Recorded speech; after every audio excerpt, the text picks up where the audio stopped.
it's they don't. You still get the regular break time of like what 30 minutes, right? So like it's not enough to recover after like 6 hours or so, like 5 or 6 hours, because like it's hard, and it's not like you're just like doing a job.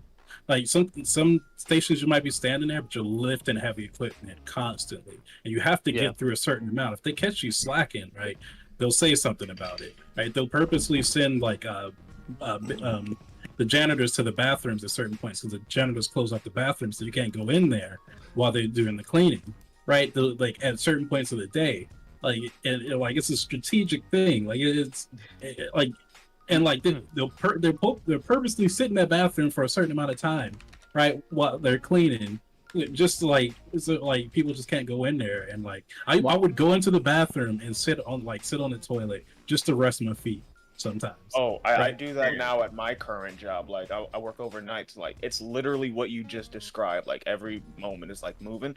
I go to the I strategically plan the bathroom breaks so I can like extend my break just a little. We'll bit. still And, go late though. I mean, I think it makes the 2 time a.m. pass so much West quicker. The Coast rest of time it's is just like, is plenty late you're for all the lifting East shit, and Coast if you people. don't, So like, you do got the boss at like the end of the shift that comes in and is like, I had a good night's sleep. You didn't do enough work though, and I'm gonna get by on the way, your that's ass 2 about o'clock it. It's not even West the people that Coast. work. Okay, so that's Sorry, like I'm 5 just o'clock curious, for some of why you would motherfuckers. they lock up the bathrooms at certain times? I'm a little like, what?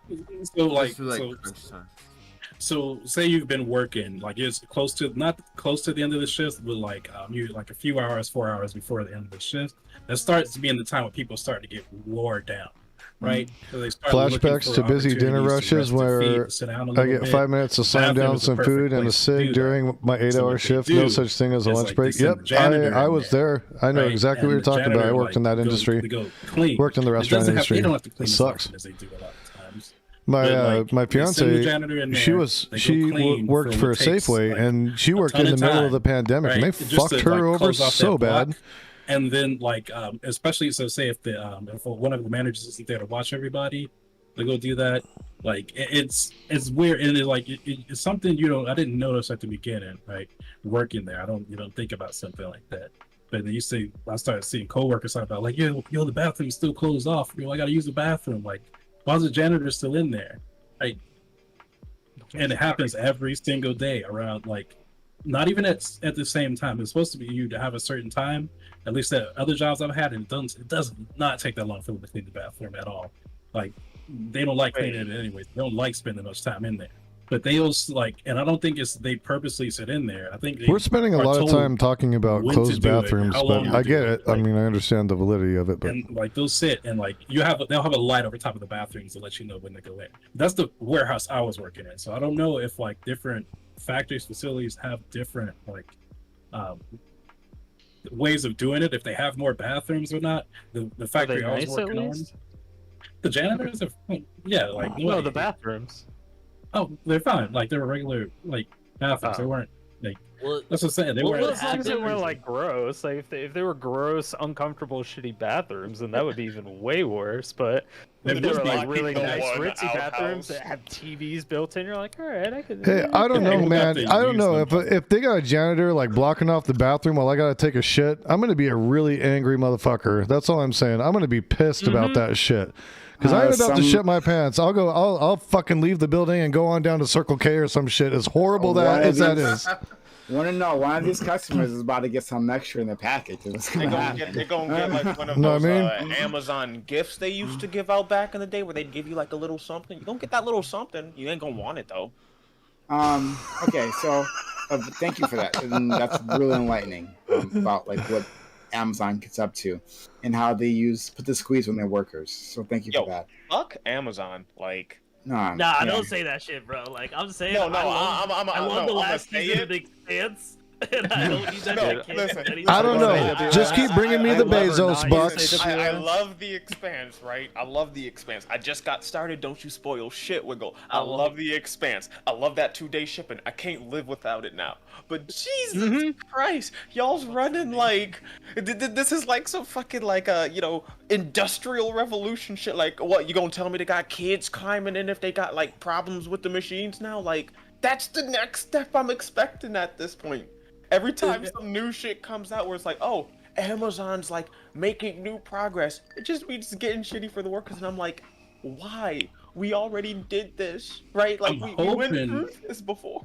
I'm hoping automation actually like helps out with some of this, right? So they don't actually need as many workers, or they don't need workers to work the type of shifts that they've been working, right? They'll still need people, but they won't need them to be working around the clock and like in the same, like doing the same things that they did, handling hazardous materials, because I did that too, right?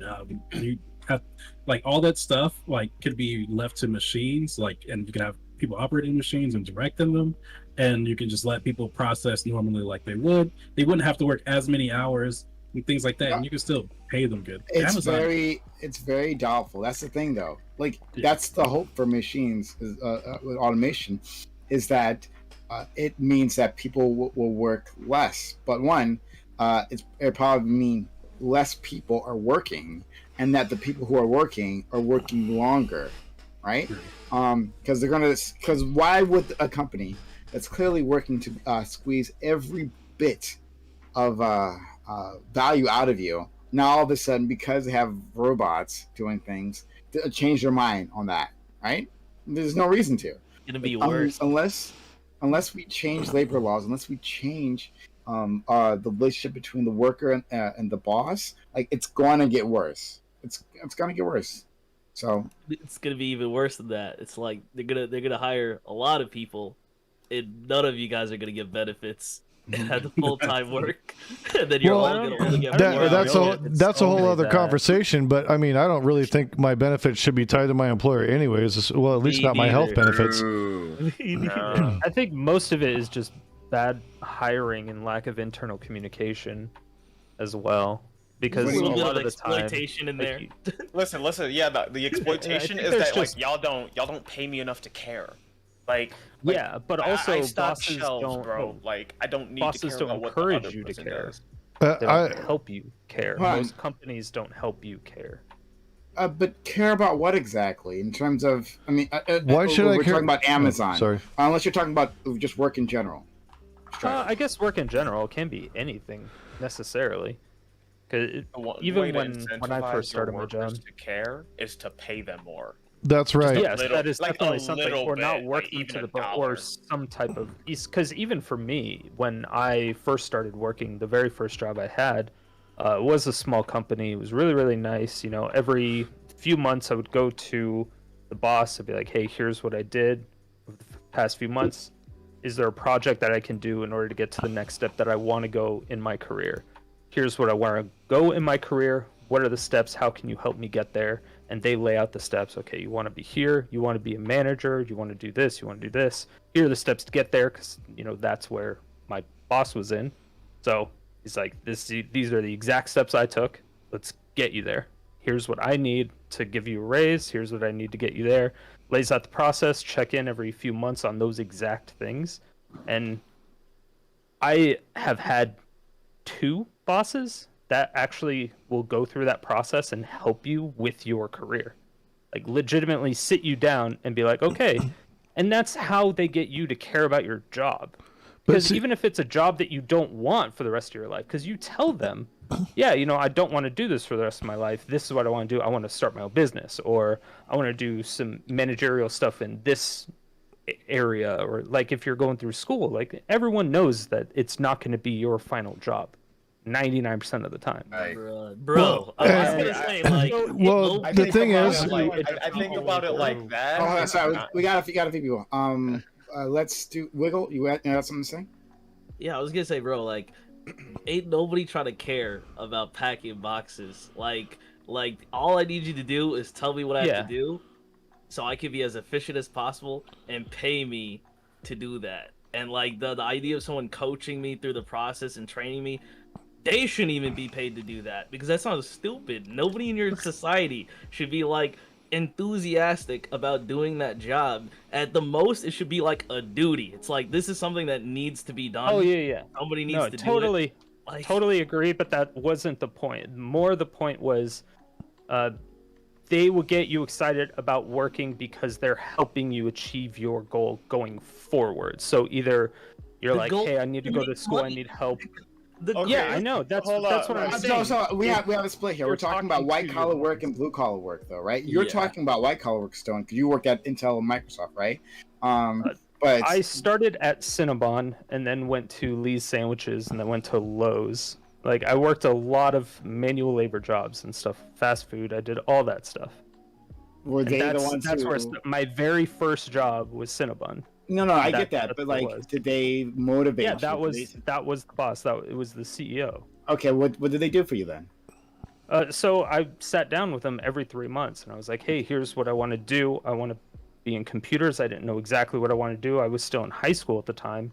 And so he's like, oh yeah, I'm a CEO. I end up buying my own place. He was a total asshole, by the way. He's like a terrible person, but that's besides the point. Wait. So he, The CEO? I mean, not the he was the owner of that. Sorry, not the CEO. He was the owner of that particular location.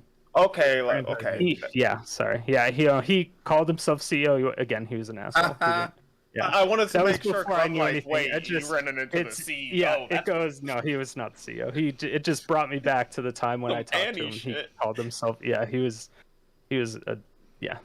But he would sit me down and he said, okay, here's what I need from you, and then I can give you a raise if you meet those things. And then just kind of we went through those meetings, and it just got me. Even though I was just fucking making Cinnabons all day, that's all I did. I worked 12 hours a day, made Cinnabons. It sucked. That's real, Drew. But at the same time, it was nice that he was there to kind of help me and be like kind of a mentor as far as getting to a management position. And he gave me the opportunity to be manager. And I mean, that's where it sparked my interest. I was like, I kind of want to be a manager, but I'm not sure. And so he gave me those steps. It started at nothing. It started at cleaning.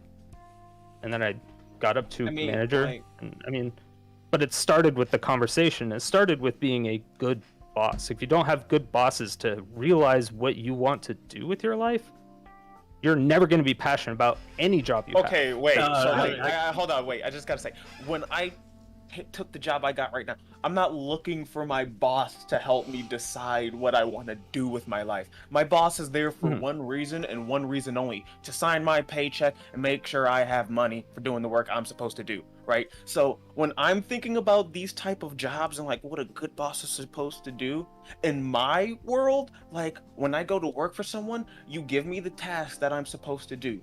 I do the task, okay? If there's a quality issue, like, I'm a stalker. If I leave boxes all over the place and like it hurts some other aspect of like cleaning up the store at night, that's one thing. But if you're getting on me because I'm not taking the extra time out of the end of my shift to take an HR test, I'm gonna tell you what I told my bosses. I want like another $1 for that. Because these tests aren't like little short, like one answer questions and I can hop skip all my way.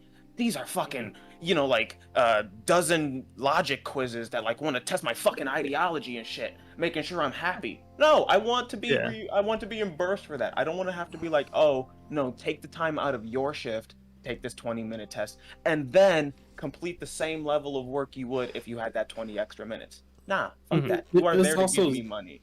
It's also something else. When I work in customer service, like especially in my current job, everyone I worked for were the nicest people. Like they were very encouraging, wanted you to do the best, yada yada, chill, all that stuff. Did not stop the jobs from being absolutely terrible. And it didn't motivate me at all. No matter how much encouraging talk they'd give you, like, hey, what do you want to do with your like job, whatever. Most of the time, you don't even tell them what you want to do, like going forward, because if you tell them that you're going to be leaving soon, that's not a good sign, right? Especially if they need workers. But like, no amount of encouragement. I went up from like the job I'm in now. I worked there for before I left last year. I worked there for like 5 to 6 years. I worked up into a supervisor position. I was working out a lot to get at my job. Was absolutely miserable, right? I was making more money. They give you raises, but like I didn't need them to be like the nicest people possible. Socialist on your socialist. What's up? Like the nature of the job, and that's because it's a job and not necessarily a career, right? I can see if you're working a career and you have bosses and like they encourage you, give you tools to grow and like directions to go forward to get to where you want to be. I doubt Cinnabon could like direct you in a position to where you could like do like software engineering or anything like that if they knew the right path. They can encourage you a lot. But, like at my job, like I sell pizzas and stuff. They just helped me with the managerial type thing. That was it. Yeah, they said with me. Where they had the expert. I became a supervisor. That was it. Yeah, but then the question is at what point does a job, or what does a job even do for you in life then? If you're just saying assign my paycheck and then leave, so you're literally not gaining any knowledge of anything from any job, from any boss, from any coworker. You're just a job is not supposed to be like just such education. a waste of time. Yeah, thank you. It's pay me. The job is literally the social thing that tells me what I need to do in order to like survive and maybe be comfortable in this society. If I want like some type of moral guidance on what I should do with my career, school. Like school does that for me. So let's go to. I kind of disagree with that. Yeah, Rice. I completely disagree with that. I think that every job you should leave with having something that makes you more valuable as an employee, as someone in your workforce and the next team that you join. Even if it's something you've done for like a lot of time, like say like I've done sales for a long time. The last job I was at, I learned how to be better on the phone and how to handle certain objections and how to like walk candidates through and like how to fucking set expectations. And I've you're right. I mean, there isn't a way around having to work. The last job I had and learning that shit, right? Each job should make you more not more employable, but more valuable people that you work with in the that future. would be the benefit of just having the job. Like as I just took this night job, like stocking shelves, I know once I leave this job I'm gonna have a better organizational pattern because I've had to follow the strict patterns of the store. I've had to like memorize those guidelines, that shit. I'm gonna be better at like if I have to like do another like disposal job like this, I'm gonna be better at like managing my time better and taking apart doing the disposal better because I'm already doing somewhat of this stuff. So like I'm learning these materials, but this is just a job to me. Once I leave, I hold on to those things that I've gained, but I'll take that on to the next job. It's just a job. I'll go a step further. I think like for a lot of these type of jobs, like motivation is just exploitation, man. Like what do they need? They need you to do the thing. The motivation doesn't need to be there. So the idea of having someone above you who's going to inspire you and give you motivation, you know what happens? Only to do the people who listen, they get more. And what do you think happens to the people who don't have the time to speak to that nice boss that wants to train and motivate people? What do you think like the extra shifts go to? Where do you think all that goes to? And now the worker who does the job but doesn't like kiss ass now is worse off than everyone else. Why? Like why? Like where's this motivation aspect to these lower level jobs? You don't need to be motivated to like to pack something. You don't need to be motivated to like make a Cinnabon. It tastes good. To make sure it tastes good. Yeah, I put boxes of food on shelves. I don't need motivation for that. White Rice, go ahead. Yeah, sure. Like I understand where you guys are coming from. Where like in your current job, just like you're like at the very bottom of the totem pole, right? Like you kind of feel like your bosses treat you like you're a peasant or something like that, and like all you care is I'm gonna go in there, I'm gonna get my bag, and I'm gonna fucking leave, right? At the end of the day, that's what a lot of people feel like with their jobs. One sec, guys. Here's where things changed for me. Like I worked a bunch of those different jobs. I worked at Ford, on the line, building trucks, 10 hours a day, where it gets up to like 120 degrees in there. There's no air conditioning. They have fans, but all it does is blow hot air on you. It just makes it even worse. Like it is fucking terrible. And all you're doing is sitting there building truck after truck all day long for 10 hours. You want to go to the bathroom? Good luck, because you have to wait until somebody else can come and start doing your job so that you can go to the bathroom. You're sitting there waiting 30 minutes, an hour for somebody who finally comes over, one of the utility guys, because they're only going to have like 3 of them per like 5 lines, to come over, tag you out and say, hey, you can go to the bathroom. And if they don't come by, you're just going to keep sitting there until they finally do, because there's a little red button where you can press that'll stop the line. that don't happen. You stop the line, a supervisor comes, restarts the line. Doesn't care what, like, he just restarts it and then walks away. What changed for me is when I saw what it was like, and I was like, okay, I don't want to constantly be dealing with this shit for the rest of my life. Like, I don't want to constantly be doing this. I didn't have a college degree or anything like that, but I did know that there were certain things that I could do to move myself to different places. So I started asking around, see what I could do to get on the quality side when I was at Ford. I ended up working my way, did the right things, talked to the right people. I got one of the quality jobs on the line, way easier. I'm just checking to make sure that the other people on the line are doing their job. I did that for a while. That led me to getting another job in quality where I was able to learn more stuff from it outside of Ford, constantly growing my resume, constantly putting more stuff on it, always making sure that I took the time to go and talk to the people who have been there for a while, who have worked their way up into different roles, so that I could better myself and learn these skills. And now I got a cush-ass job. I work for the government. I make a pretty good amount of money, and I'm in a position where I can have that extra motivation that you guys said, like, I don't need that in my job.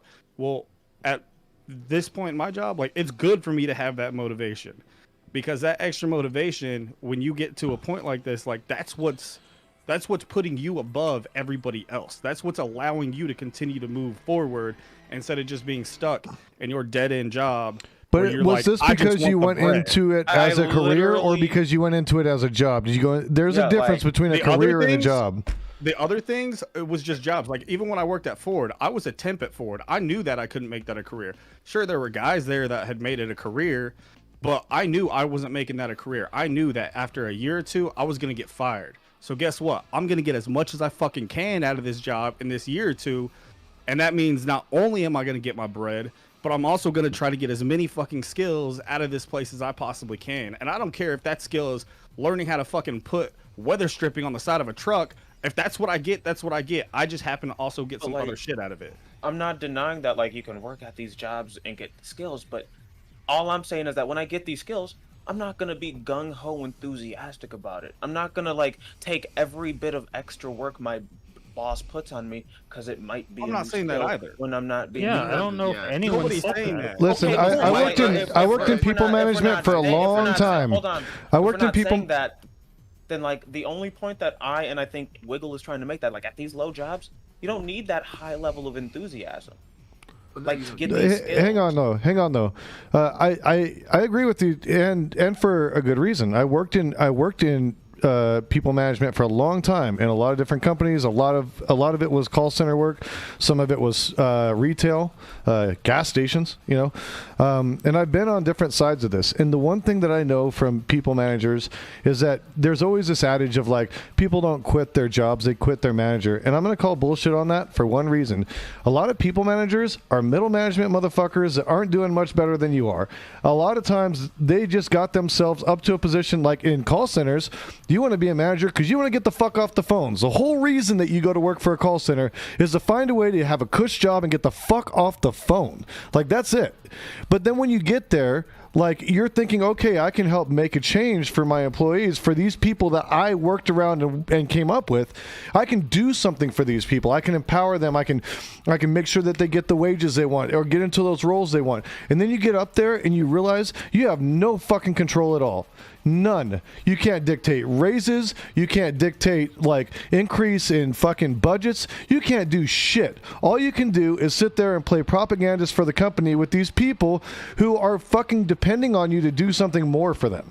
And you're out there fighting. Like, I have an NDA with a company that I had a labor dispute with over this very fucking thing, because, like, here's one of their solutions, right? Like, the entire company wanted raises because we were bringing in people at a higher rate than some of the people who had been there for fucking 6 years were making. And they weren't giving those people raises. They were just bringing in these new people saying, well, fuck you. Tough shit. Deal with it, you know? And so there was a lot of shit stirred up over this, right? And I'm sitting here, like, fighting for my employees and shit. And their solution was, oh, well, we'll put music in the bathrooms so people don't have to hear each other fart. Like, that was literally one of the solutions. That was supposed to make things better. And I'm sitting here like, that didn't make anybody's lives better. The cost of living has gone up in the area that I'm in. You're hiring people at more than the people who are tenured are making. Like, what the fuck is wrong with you guys? You know, and this is a common thread and a common theme. So what the fuck incentive do these people have to work if even their managers who are, you know, doing their best to maybe try to usher them into other positions or help them move throughout the company or move throughout their lives? Listen, like, what the fuck? What's their incentive? I agree with you, but like that's kind of the point. Like, if there can't be any higher change made up the ladder, what incentive is there for me to put in the extra man work? There isn't. Wait. There isn't. The only money that the only thing incentive for you is to make other people money. That's it. That's it. Fuck them. No. When these middlemen, bro, he's on your side. He's on your side. I'm literally on your side. When these middlemen, no, I mean he's on your side. Yeah, no, I'm agreeing with you. I'm just elucidating on the same thing. I understood what Wiggle said, and then what was your name? Then Pyro stepped in, and I was like, oh, I misunderstood what Pyro said. So Jason kind of like straightened that up for me. My apologies, I misunderstood what you guys are saying. I don't think that anybody's trying to tell you guys that like you should be loyal to like these companies. And if it's coming off that way, like, that is definitely not what I'm saying. I'm not saying be loyal to a company that's not paying you. What I'm saying is, like, get everything that you fucking can. Because sure, you may, like, what 100%. Jason was saying is like people working up to management, they might get to management and figure out like, I can't do anything to help these people also move up. But what you can do in that management is you can let those people know, like, look, this is what they're doing above you. I can't help you much, except I can teach you, or I can give you the skills, or I can help you get to the point where you get these skills that I had that got me to this point. Because what I've learned is the best way that I've been able to get a better job and make more money isn't by moving up in the same company. It's always been by gaining these skills and then moving to a different company. I've not been loyal to a Here's the clincher though. Here's the clincher though. As a manager, as a people manager, you cannot tell them, and this is every company I've worked for, you cannot tell them that it's the burden of the higher ups. You cannot tell them that, oh, you know what? I want to help you out, but the company's saying fuck you. We literally would, like, again, part of the reason that I don't work at this major, huge ass fucking company, I wish I could tell you more about it, was because of that. Because I started doing that. I started telling them, listen, guys, abandon foot, and I'll even like give you reference letters, whatever you need. But I'm telling you right now, these people are gonna fuck you. Like, because it came to that. Because like I was just finally fed up as a manager. I was like, I'm not going to fucking sit here and be these people's propagandists while they're screwing over my employees who are already hurting for money. Fuck that. No, and I think, and that's the hardest part. So I wanted to address. Nice to see your hand, Chris. I'll go to you next. I wanted to address something that, well, all things that White Rice was saying, and the things I guess maybe that Strata was saying, like the advice you're giving is good advice, right? Like White Rice, like going and getting skills like wherever you can, like for an individual worker, that makes sense, and I'm glad that you were able to do that and move up. But that doesn't actually like solve the problem of these working conditions, right? Of being in jobs that are in the end dead end themselves, and they have no way of growing, right? Like it allows some people to rise out of there into higher positions, and that's fantastic. But not everyone will. Some people are gonna be stuck there for whatever reason. I'd love to have more ways of improving their lives, because and a lot of these jobs need to be done, certainly, right? It's not like these things are unimportant. These people, like talking about Ford, right? Well, they need you, at least for now, until a robot can actually do whatever the fuck they're doing. They need people to use their human hands to build these cars, put these things together, right? You're the base of the business. You're important, but to put so little investment, right? And have the situation where, like you were talking, like I would not have survived very long. I would have quit that job so quickly. If I can't go to the bathroom, I'm waiting like forever for someone to get the bath. I'm gonna fuck up whatever I'm doing, because I'm like, That's why I won't buy a Ford truck, by the way. Don't ever buy a brand new Ford truck right off the I line. have to wait like an hour and a half. I've shit myself, and I've stopped working because of that instead of going to the bathroom. Congratulations, Ford. Are you happy? Instead of your newly built door, right? You're gonna get a pile of shit coming down that line. I'm sorry, this is gonna happen. See, that's an issue. Like what you talked, the story that you talked about, the white rice, was one where you realized this job fucking sucked, right? You wanted better for yourself. You started talking to people. You rose. You went to quality. That's great. But what about all those people left in that line? That's brutal. All I can do is tell you to do the same thing. No, I know. I know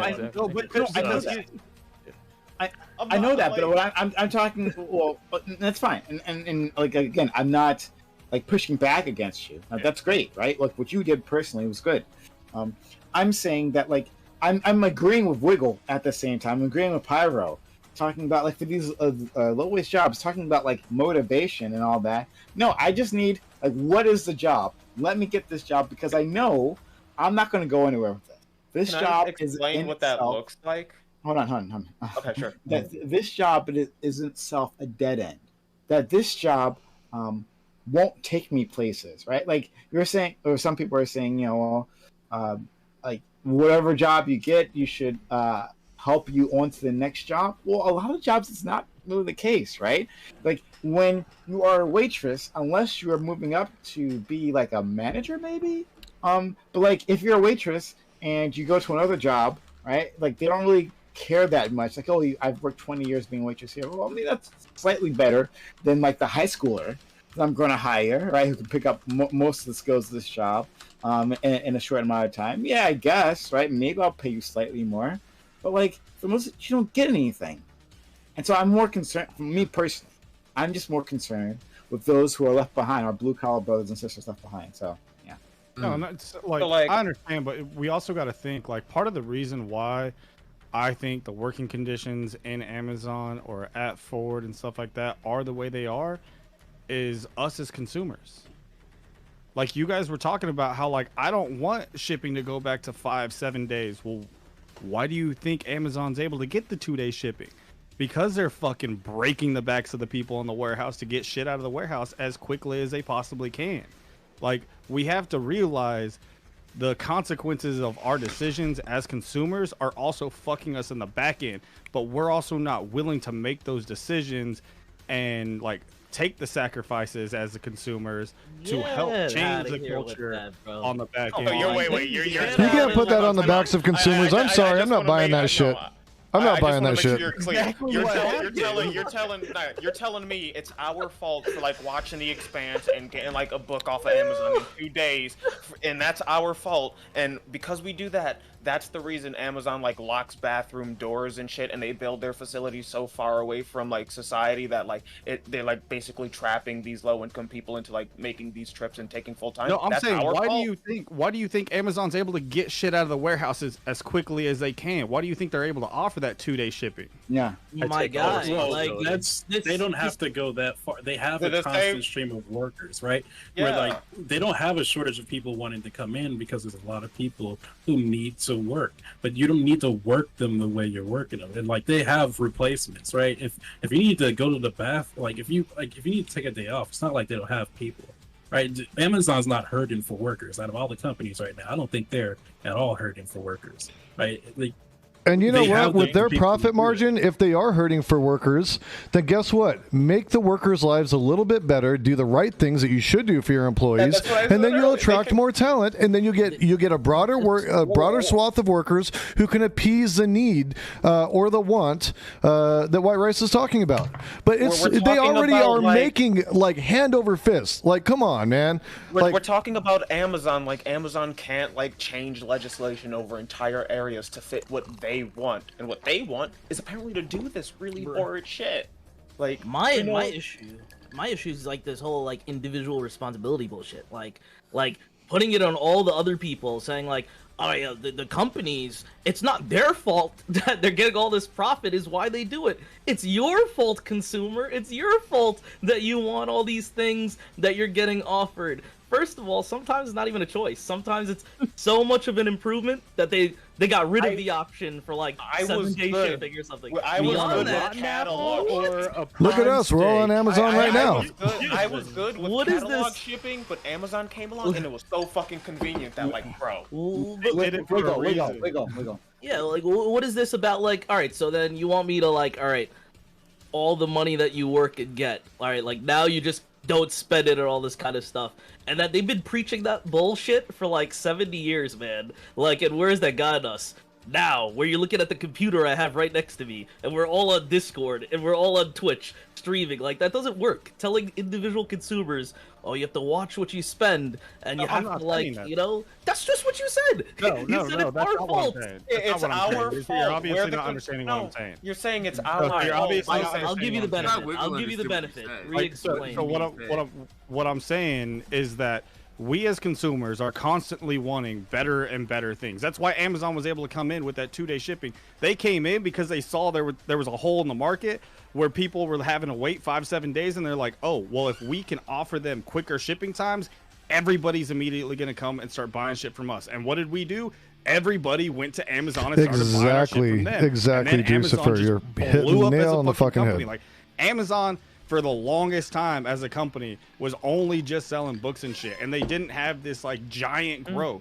Then they started they started selling other shit, offered that 2-day shipping, and now look at them. They're fucking enormous. Like, we as consumers are constantly asking for more. I want more. I want better. I want more. I want better. But that has to do with the velocity of the movement of society. They're like, also going to be fucking people when they're trying to do that. That has to do with how they use their money. Like, when it comes to Amazon's shipping, yeah, they started off as this small book growing company, but as they grew, they used more of their money for shipping. Now, when we look at Amazon, they have the fleet of Amazon trucks that deliver that shit to you. It's not FedEx. It's not UPS. They deliver that to you, and it's because they use their money to invest in that. Once they saw that, like, you know, these services were a bit too slow for them.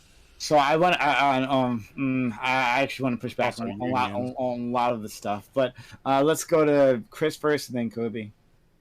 I wanted to White Rice. I agree with you about using those tools and the skills you learn for upward momentum. A lot of times when it comes to these jobs, there's only so many people who can get a management position in so company. Like, so say at my current job, 150 employees, say give or take, only like 5 or 6 managers. So like, and those managers been working there for almost a decade or more. So like, you're not getting that job. You get the supervisor job, working management, like the manager position, and it's probably just going to be super shift manager. Steal all the pens and paper. Regular management position. That's what you do. That's how gank all the pens and paper. What I did myself, I took the not even the skills, because I had these skills before I even worked at the job, being in tech. Like, so I took the experience I had. Like, what it is, experience. The years working into these positions is currency to move upwards. So I took the years that I had working at that position, moved to a sales position. I have no experience. BT Dubs, what is up, JJ? So glad you're hanging out. You can count that as sales. So I got the sales position for you. Got the skills I learned from there. The tech stuff, I was able to learn how cable works and fiber wires and stuff like that. The technical skills and stuff like that. But that's only going to get me so far into those type of fields and those type of customer service tech fields. I'm not going anywhere farther than that. So I'm right now I'm working on software engineering on the back end by myself, right? You got kicked last night? What'd you get kicked for? The money I make from those jobs to survive until I can somebody get off? into that other position. Of course you did. If I have the skills that I learned on my own, not even from the job, then I'll be able to get those positions. But right now it's a battle right now. This is the best time for anyone to go into a position to take whatever years of experience you have working and try to find more pay and better work. Do it right now, because this is it's probably never come again after it's over. I'll take the opportunity to do it right now. You're right. Good shit going on right now. I just got fired. I have so many interviews. It's crazy, right? Last week, this week, It's only two. Oh, damn it. Bruh. Damn, I got nice. people being like, all right, so if we gave you an offer, what's going to prevent you from taking that offer? Please take the offer. And I'm like, And go with the the like- company directly. There's a lot of hiring firms that these hiring companies that'll work for other companies that hire temps for you to work 3 months and then get hired on. It's just extra stuff, and they'll offer you like the pay will look good, like they'll offer you that sign-on bonus. That's great for the short term, but if you don't get hired on in the long term, like after those 3 months, you'll be stuck looking for another job like at the end of those 3 months. So I'd say go with the company directly and like start working with them directly. That way you know you got a position that you can keep working upwards from. just to piggyback off of Chris's point, I do work in recruiting. You have to be careful when you do that. If that temp agency hits you up first, and if you sign on with them, like, don't try to apply with that major company that you know the name of and location of now. Like, it might kick you out of the running. So just so you know, just be a little bit cautious while doing that. That's I facts, agree damn, with that's a what you nice were tip. saying, Chris. Like everything that you were saying, I actually do agree with. Yeah, I mean, I'm on that That's quite why a bit I too. made the distinction to say like not everybody's. I know gonna be able to sometimes move I up, but piss what them I can off. do is I can help think you we all figure get out the there, things that I did to move up, and then let you know like go to a different company. What the best thing that I've been able to do to grow myself and grow my career isn't to try to move up in a single company. It's always been taking everything that I'm learning from this company and then moving somewhere else. Because yeah, I might get like a yearly like 3% raise at this company, but if I go to another company who's going to offer me a new job, that might be like a 10, 12, 15% raise off of what I've got. I might be in a better position where I got a little bit more power, where I'm doing a little bit more things, and I'm also growing and learning. And like, trust me, I hate the way that American economy and like the capitalism that we have currently works. But like, this is the game. There are rules set up, and I'm just trying to play the game as much as I can and help other people also learn how to play that fucking game. So my initial You guys hold ever on, thought hold about on, how hold much this was? I do you want to go to Kobe? He's been waiting. Yes. So, I think I broadly agree. I think most people would. Kind of got to play the game with the mind of a capitalist. Got to kind of view yourself as like a human labor commodity unit, and who will buy your labor commodity unit every day for how much, et cetera, et cetera. Agree with that. I also agree. Try to get a better job. Be cool. But I don't really agree with this sort of like. There's a line in the song. I think Seven Nation Army. You can't be a pimp and a prostitute too. I kind of feel like that when like companies try to do this whole thing of like, well, listen, the only reason we have a giant sweatshop is because people want to wear sweatpants. It's like, well, at the end of the day, we in America, we live in what I would describe as like a treat-based society. You kind of live and exist with the idea that you're going to work and you're going to be able to buy treats. Exactly. A lot of these places are like only have one place to work to in the entire fucking town. Old age. People who are my age. There's no work, upward so mobility secure or job treats mobility in the short term, and we have to understand that like consumerism is a sort of a societal ideology. It's not something that an individual practices. We can't separate our capitalist society from the impulse to always want new things and then more faster things, etc. It's a self-fulfilling prophecy of the way that our society works, and I don't think that like hoisting it onto like the individual of saying like, well, people just need to like want to have bigger stuff less. That's never going to work. If you grow up in America, you're always going to want bigger treats. That's just burnt into the psyche of every American is to want more treats. That's like the biggest thing. We want bigger treats if somebody else has bigger treats. Anyways, the stuff that I kind of want to talk about was a little bit like kind of got past that because I was kind of just like more of like shitty stories from like I still want to hear it. Sure, but I think I'll try to put it together, which is like one thing I think we have to think about is that changing jobs is way harder when you're poor. Typically, when you change jobs, you can have a between like 1 to 2 week gap of income, maybe more. For example, I was lucky; my job let me I did like a 2 week notice, and he let me like keep it or like keep my job. But some jobs will just say no, fuck you. If you don't want to work here, we're not going to fucking let you work. And maybe you will set up with your other job that you're going to work in 2 weeks, but then your other job fires you 1 week into your last 2 weeks, and now you have now you have like a complete week of no work. There's all things that can happen. Sometimes if you start a new job, you won't full time initially. You have to work for 3 months probationary period, and then you get full time and working class person. Even though it is a pay raise, they can't afford 3 months of less pay to then eventually get more pay. And I think that this is like again like it's a problem that economists economists that when they look at America, they call it stickiness at the ends. If you're born rich, it's very easy to stay rich and to never not be rich and to do things to kind of make your money passively. And then the opposite. If you're very poor, it can be impossible to take the better paying job at Amazon because maybe the bus fare will make it that you don't actually make enough more money, or that there's a better paying job, but you can't get out of your apartment thing, and you can't take, and the extra gas would be too much. I just don't think that I don't like the idea of like judging capitalism based off of like good individual stories. Like, for example, a lot of workers nowadays have really good stories. I have a good story. I was working at a really crappy job. I was getting really taken advantage of. I was working long hours in a very difficult like physical or like mental and physical job, staying up late for like garbage hours. And now I work a much better job, with much better coworkers and a much better environment for better pay. But also, like, there's a worldwide pandemic that took a lot of people out of the workforce and made rejiggled the economy. That's one of the shitty things about capitalism is you kind of got to be, am I going to be born and go to college and get out right when there's the .com bust and make like $500,000 and then be able to retire and be like, that was crazy? Or am I going to get the wrong side of the .com bust and lose all my money and have like a worthless degree and some sort of like something? That's one of the shitty things about it. But I said a lot. I'm sure a lot of what I said was probably, I don't know. That's good stuff. I love it. Taj, go ahead. I had a question. So right now, like I'm trying to examine like different economic phenomena within like non-capitalist systems, like say like market socialism and things like that. But when people like White Rice say things like, "Hey, stay at a job or a company, show skills, and get the fuck out and get some better pay somewhere else," like I feel like that can happen in like a market socialist environment. What are your thoughts on like that mentality? Like if society, I know it's a long ways away, probably not even in our lifetimes in America, but what are your thoughts on that ideal and that attitude of go to the job, grind, get those skill levels up, then dip, go somewhere else, like in like socialist environments? Like, how do you guys think that would play out? 'Cause I think that could play out. I'm just curious about like your thoughts on that. With a strong social safety net, I think what you'd find is there would be incredibly more job mobility because you'd have something to support you in the meantime, right? You'd have, like, even if you had to like shop yourself for a little bit, right? You would be able to have some kind of social safety net there to protect you and carry you over. And oftentimes in those kinds of societies, workers are treated better because of the social safety net system implemented, because they know they can walk. Right?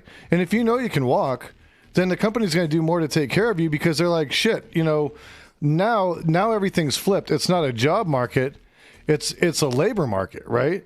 Like they've got to try to entice labor to come to them. So for me, I think personally, from what I've seen, the ideology behind that, like when you look at things like Denmark and stuff like that, it seems to me that there would be more job mobility and there'd probably be a better work satisfaction, even in the current jobs you're in. Toby, you want to respond? Yeah. So I actually think there's like two aspects to this. One of them is I do think that it's interesting to like think about the ways that we connect to our workplace on an emotional level and how that would change.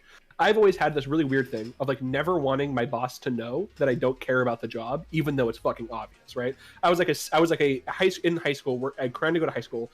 I was like a stoner. I would come to work reeking of weed every night, on edible most nights, trying to like stock shelves at Target, and I'd be like, I love being part of the Target family. I don't know why. I felt like I had to do that or I'd be fired. Like, oh, you don't like this job? Okay, well, get the fuck out of here. We'll find someone who does only ever want to do this job. And I think that that would definitely like. I think there'd be a more like I at my new job. I only worked there for a couple weeks, and like I already like it more because they're nicer to me and they pay me better. I think if the relationship of how the resources and the profits are distributed to workers changed, your relationship there would change. But I also think that in a society that valued labor as like the source of your life's goal less, I think that it'd be a more healthy analysis where we can look at a laborer as somebody who's literally just doing something to either survive or to gain resources. It's reasonable for a college student to work at a place without the intention of that college student working there for their entire life, or only working there. I'm just going to come in and I'm going to sell ice cream, and I want to be a nursing student. I don't want to be an ice cream seller. That's a totally fine thing. But there are lots of bosses that will literally try to get you to fake and pretend that you have like a passion for fucking ice cream, and they'll ask you like, why do you like? I got asked at a fucking hotel, why do you want to work at a hotel? Because it's fucking 2 feet from my house, and I don't want to fucking starve, and I want to be able to afford food. That's the reason that 90% of people answer that, right? I think that I think that would be more healthy. But I actually think that can exist in capitalism. That would be much better, like just sort of a view of work as like work is something that you can transition out of and into at different parts of your life. Okay. Let's do Wiggles, Stone, or Sloan, or whatever. Sorry. Strider, excuse me. And White Rice. And Dan. Yeah, man. If you're talking about like some sort of like market socialist system or something, I'd imagine like at those firms, you wouldn't want people to leave, right? Because everyone's gonna be more important. Everyone's experience is gonna be more valuable. So, like, what would stop them from having some form of contracts or what have you and paying you more? Like, what they would work to stop you from leaving the company. Why would they want people just floating around from company to company? Just because it's like market socialist wouldn't mean inherently this worker co-op is somehow like just like a peace-free area. Just because it has socialist in the name doesn't mean it's still not like there aren't markets. There aren't people that like there isn't a money driver, there isn't a profit motive. So I'm assuming that there would still be some sort of structure to keep employees in place, especially if they're like very valuable, because one important employee leaving could be a huge detriment to that whole company. Outside of that, I mean, I'd imagine it'd still be like better. Because if you did work at some form of worker co-op, like Kobe said, all your interactions would feel more like they're going to get you money. Like it's not like now when you talk to your coworkers and you build bonds with people, it's almost like you think those bonds are going to maybe be like for future networking or for like making the job easier. But like if you're like at a worker co-op and you feel like you're getting more money, and then you guys being I always together felt like we bonded over commiserating about how much we hated our fucking it's job. Almost like these are the people you're making money with, not these are the people that I'm working with. You know, these are the people that our experiences are going to lead to us both getting more and more value. So the things that like White Rice was describing in Strider Stone would lead to more success, because you'd have people that are training you and teaching you everything you know, or like that they know, and you'll actually care, because at that point, like, you want to get to the position they're in because all of you guys are going to make more money, you know? Yeah. Let's go to Strider. Yeah, so I kind of wanted to loop a little bit back to, I guess actually maybe not loop back, but I wanted to address co-ops a little bit. I haven't really gotten to talk to anybody about this because I don't really know anybody that knows about this stuff. So I think a lot of the small companies that I have worked for in the past are essentially co-ops, or at least in theory. A lot of the smaller companies I work for now, they'll give you phantom stocks. So since the company isn't publicly traded, they can't give you like real stocks, but if they end up selling and going public, then you own stock in that company. Sounds like an ESOP. Yeah, so it's kind of like a co-op in a sense to where they give you part of the company if the company were to go public and sell, and at that point, again, you can just sell your stock and leave the company if it's worth a lot, right? Yeah. But obviously they don't give you like equal shares, and they don't give you the bargaining chip like you would in a co-op. Is that something, like, to me that's perfectly fine, because I don't want to, me personally, the place I work with now, I love it. I love everything about it. I wouldn't want to make the level decisions that, you know, or even talk about the decisions that a lot of the upper executives do. I like making the decisions that I'm an expert in within my department. And I think a lot of people would be like that, but I think in a socialist type of economy that would not work quite that way. Yeah. It'd have to be democratic to be like... Yeah, like they'd have to have a vote or something in it. So that's why I find it kind of interesting as somebody who is like, I don't consider myself a socialist, but I'm interested in the economic theory. That I don't really like the idea of like just like answering the question of socialism with like capitalism with co-ops, because it seems like just having a business that's run democratically doesn't seem to actually really solve what I would argue is like kind of the problem that socialism tries to solve, which is the exploitation in labor. You can work at a company and you can have like, you know, the easy answer is, you know, 10 employees, one of them is a minority and they get voted out, and they get voted, everybody votes and they get a shitty share. That's democratic technically. Everybody's technically voting. Yeah. Still, right. And so I don't really, it doesn't seem to actually solve the issue. And then it depends on what you mean by exploiting. Is it exploiting if you don't feel that it's being exploited? But then at the same time, if you're not educated that they're exploiting you, then that line gets muddied at the same time. Sure. It's just like it's a very weird feeling, and the best exploiters make you feel like you're not getting exploited. Yeah. They make you feel good about it. They tell you that, like, No, you can like, we're a balance your family. home life. there's a big I difference. hate that line. Welcome to Target. Like, But it's the only thing that I've noticed at small companies, because when I've worked with bigger companies like Intel, Microsoft, it's completely different. It's almost you're completely disconnected from the company. You're not even an employee. You're literally just a tool. And I mean, I guess a lot of people use that in a really blunt way, but that's really all it is. You just are. I mean, I love Tool. They're a great band. I'm just saying. I've experienced that with fast food restaurants, but like even in like the scripts they're supposed to read, it's like, you know, accentuate the fact that you're a family, a team. Like there's this bond between you, and like those jobs, they're like everyone knows they're bullshit, so they just don't even try and convince you. But like it's there. They want you to. Like the job I work at now, there's a big old sign in the break that says like unions bust up families, and I'm like, bro, this isn't Fast and the Furious. We're not a family. Well, let's go to White Rice, and then Dan, and Nasser. So, Kobe, I agree kind of with what you were saying about the whole like treat-based society. That's kind of why I was like, as a society, we always want more, we always want better and everything.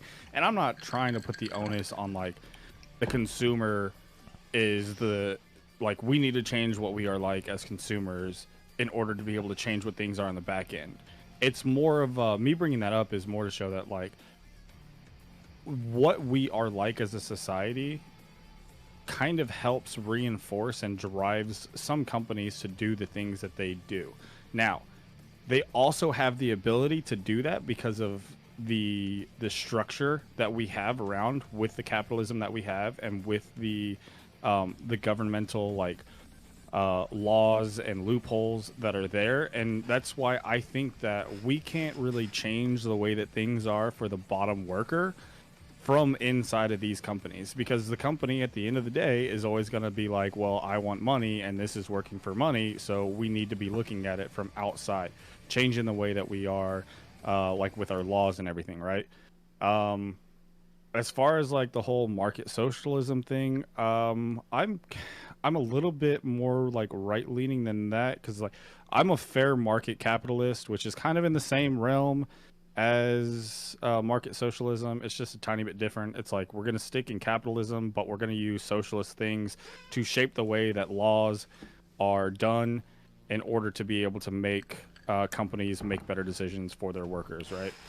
So it's kind of the same thing. And then one more thing, Wiggle, as far as like what you were saying with like the contracts and everything, I think what the only thing that could really change that, and the only thing that like would keep companies from being able to do that, is if we make it so that instead of potential workers competing for jobs at companies, it's those companies are competing for the workers.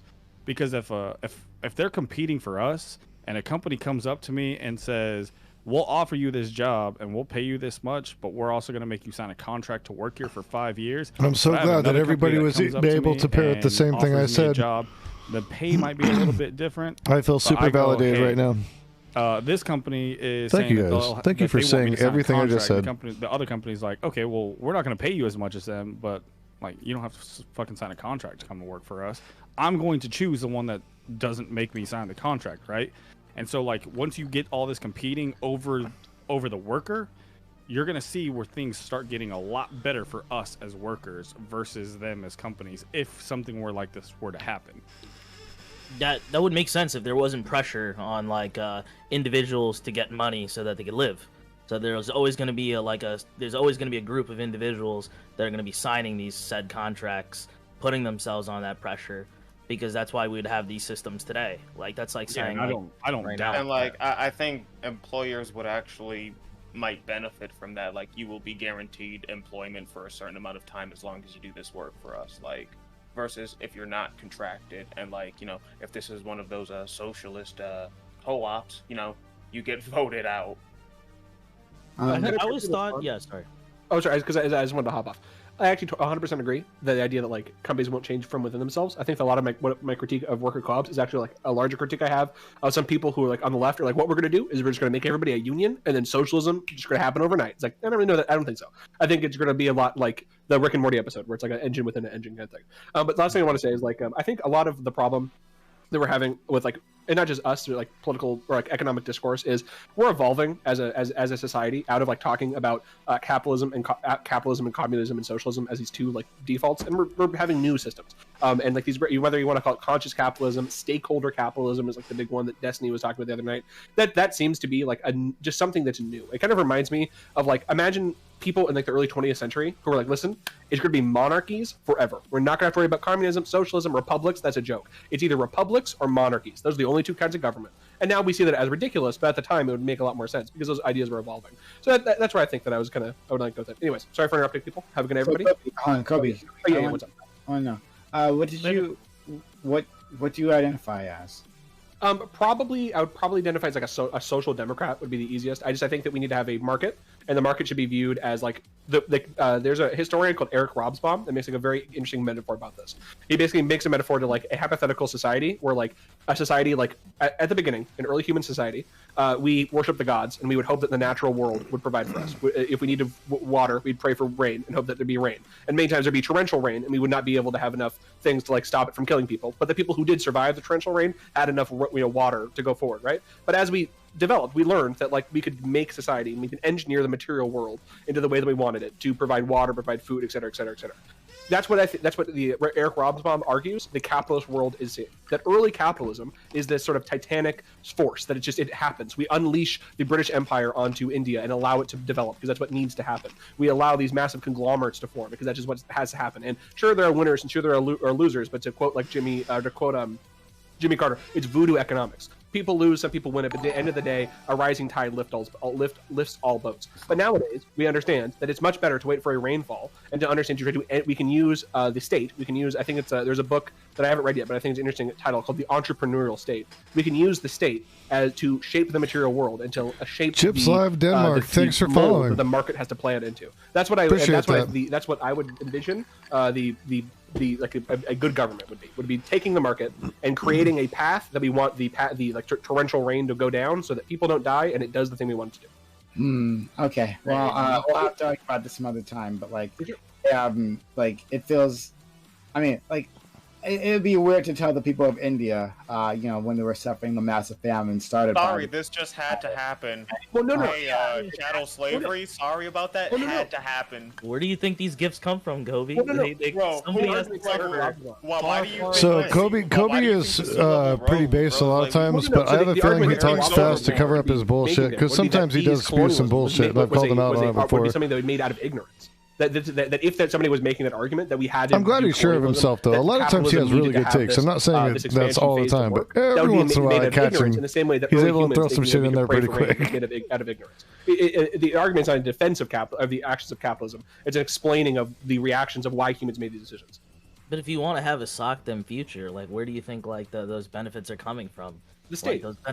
Yeah, and then what do you think our state's doing to other states? Yeah, where do you think the state's By the way, I get what your name is really trying to say. Well, workers in other countries. I'm just being slick about it. I was describing an individual nice state. name, though. I dig it. This is funny as shit. Or a sort of socialist project that's going to unite different governments. No, it's not. I'm not explaining like capitalism, like imperialism. They were talking about exploitation from one state to another. That's what they were talking about. Of course that would happen. But that's going to happen as long as there are competing nations or competing factions of any kind.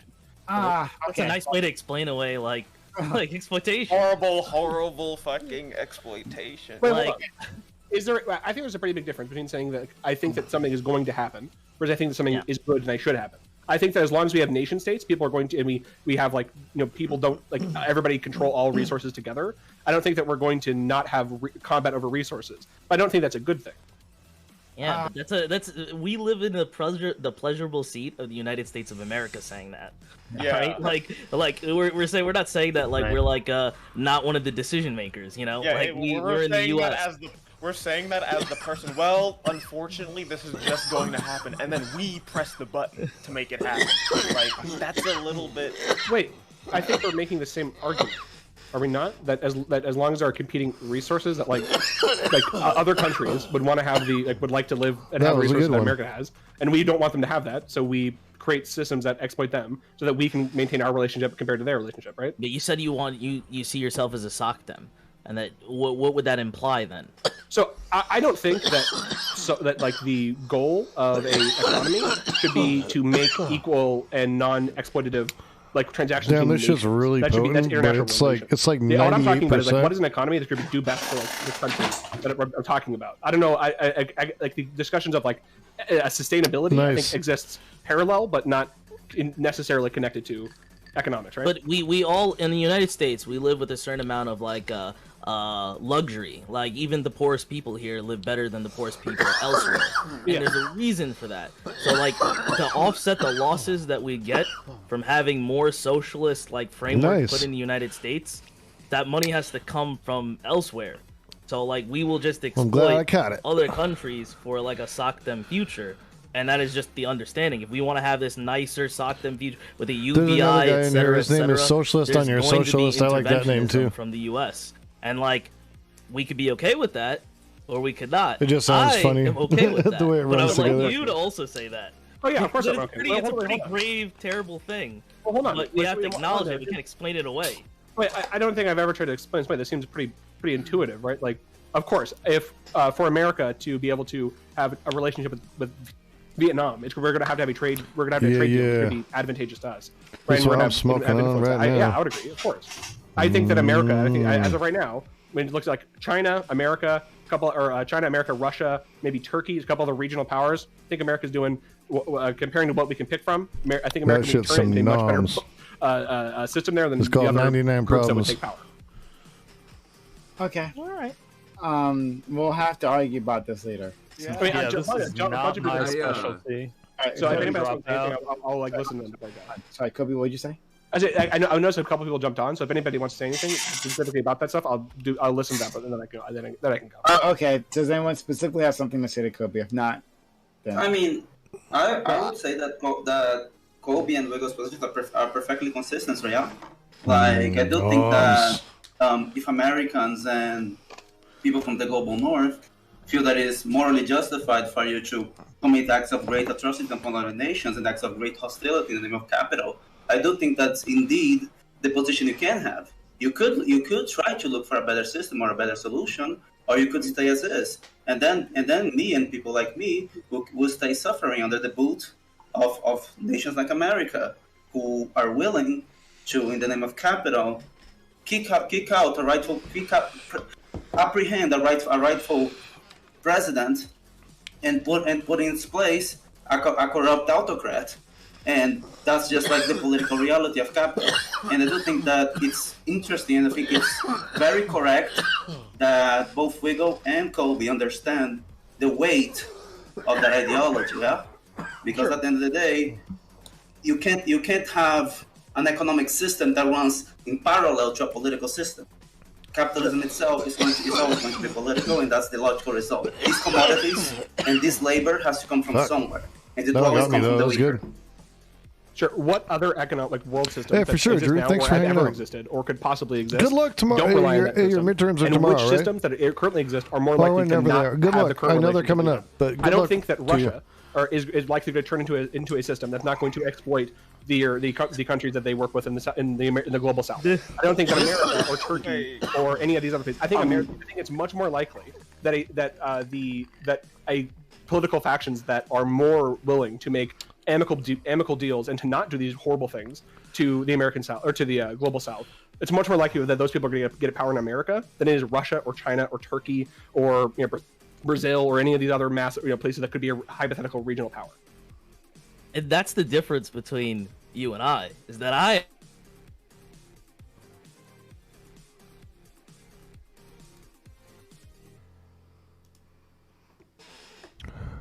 what happened? And I want my life to be better several years later. Give me the best case for lives elsewhere, and then I'll make this process slower. But, like, that's it. I'm not going to say, yada, yada, yada, look at these other... What system is better than the system we have now that exploits all these different people? Huh, Venom? Look at all these different countries. What You got this, man. I'm not gonna like, go through the calculus of explaining exploitation away as, like, necessary.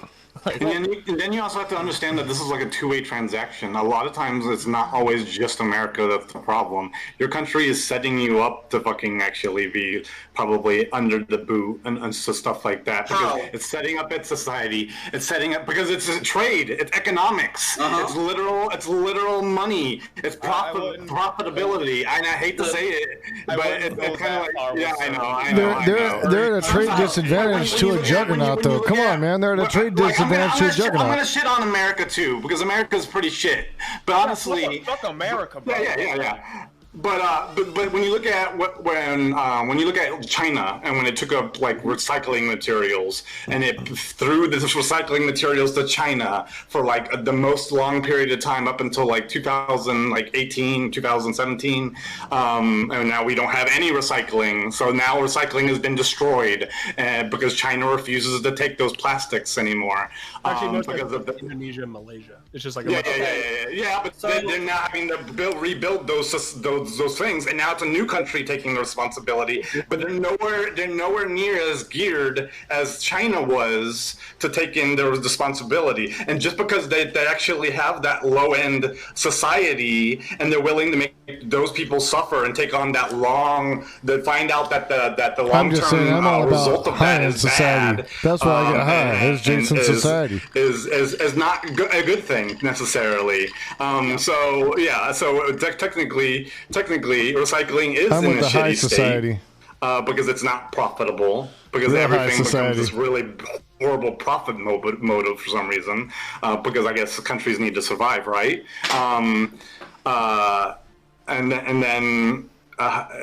So it just ends up this like really shitty thing where human lives end up being like thrown to the side because profit motive. It's just really shit all the time, every time. So, and I'm not saying America's not to blame because I mean America generates this fucking trash, but so does the rest of the world. And obviously America made this profit motive, so I'm gonna blame them for that as well. How do you do what about it?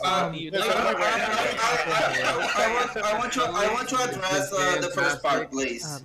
Fucking everybody. But, sorry, it's getting a little bit past my bedtime over here on the East Coast. It's been fantastic being on here.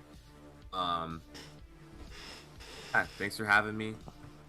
And yeah, that's a very awkward way for me to sign out. I don't want to talk about. Okay, thank you so much. For sure. I was want to say it's just like I actually think that Dope Wiggles as is hell. like correct his like take.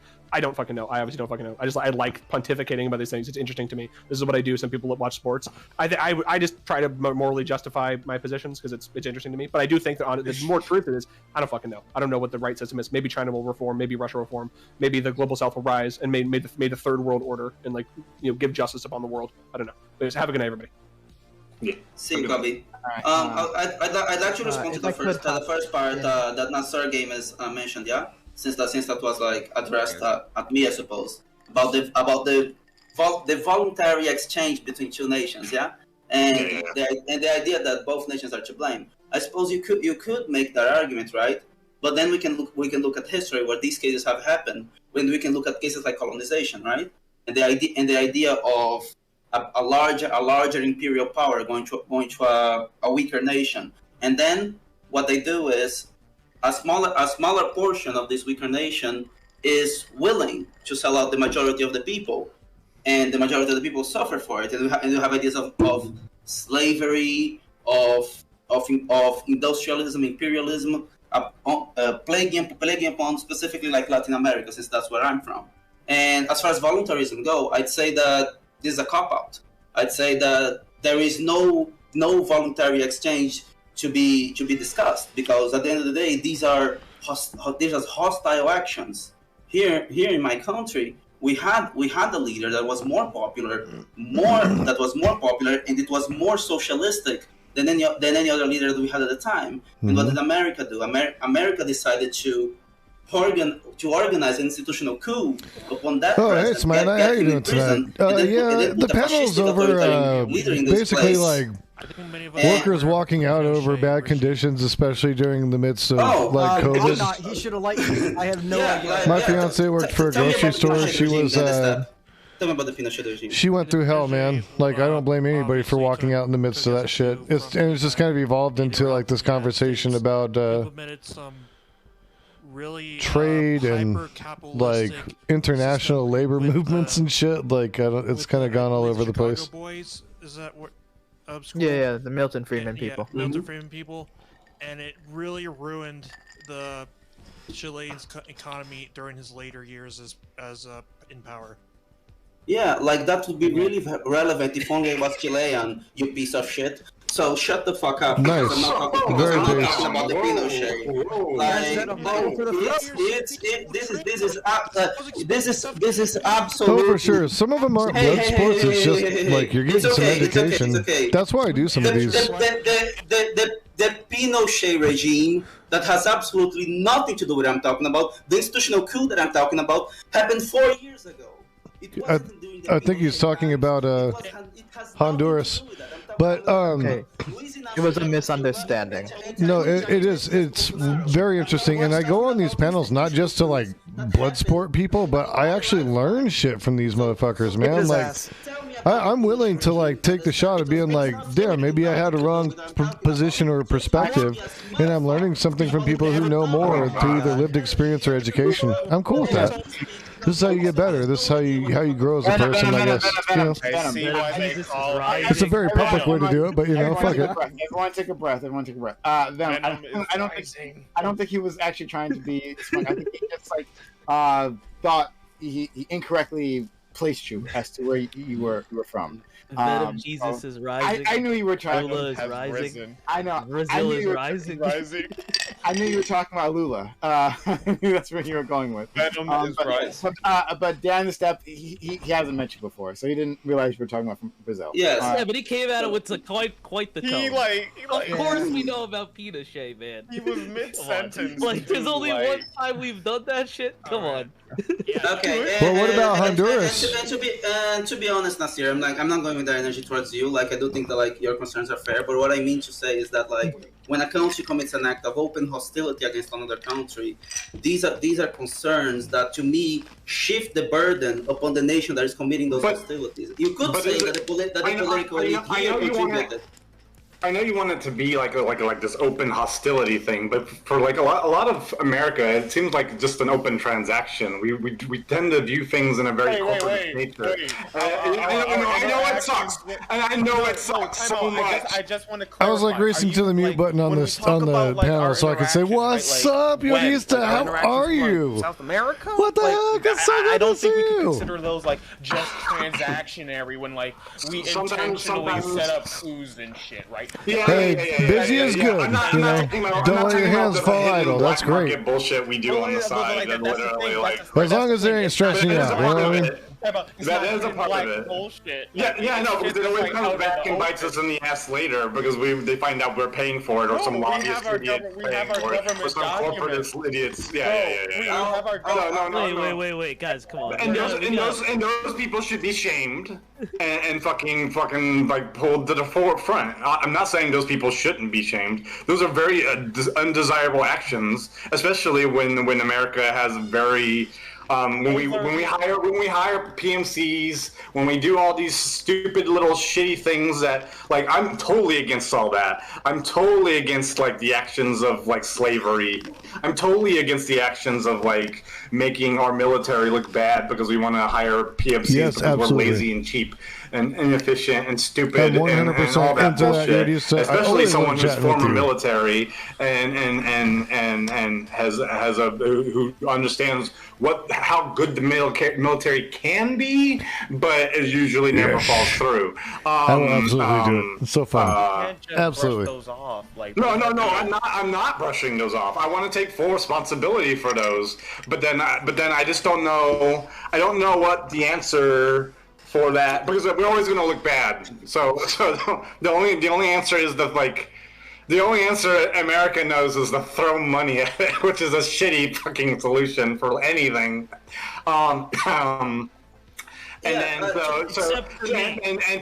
Taking generals and then putting a name to it. No. We need to throw more money at things. No.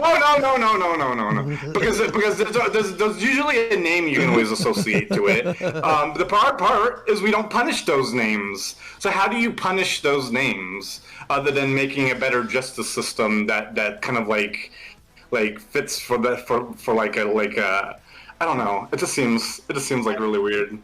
Yeah. I do want to let Nathan in. He's waiting. Yeah. So I mentioned this before. I'm a social democrat as well.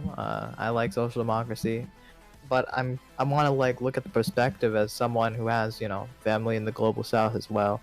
I think social democracy in the global south could be very efficient. And I think there's real life cases we can look at where social democratic policies were implemented, and they seem to work very well.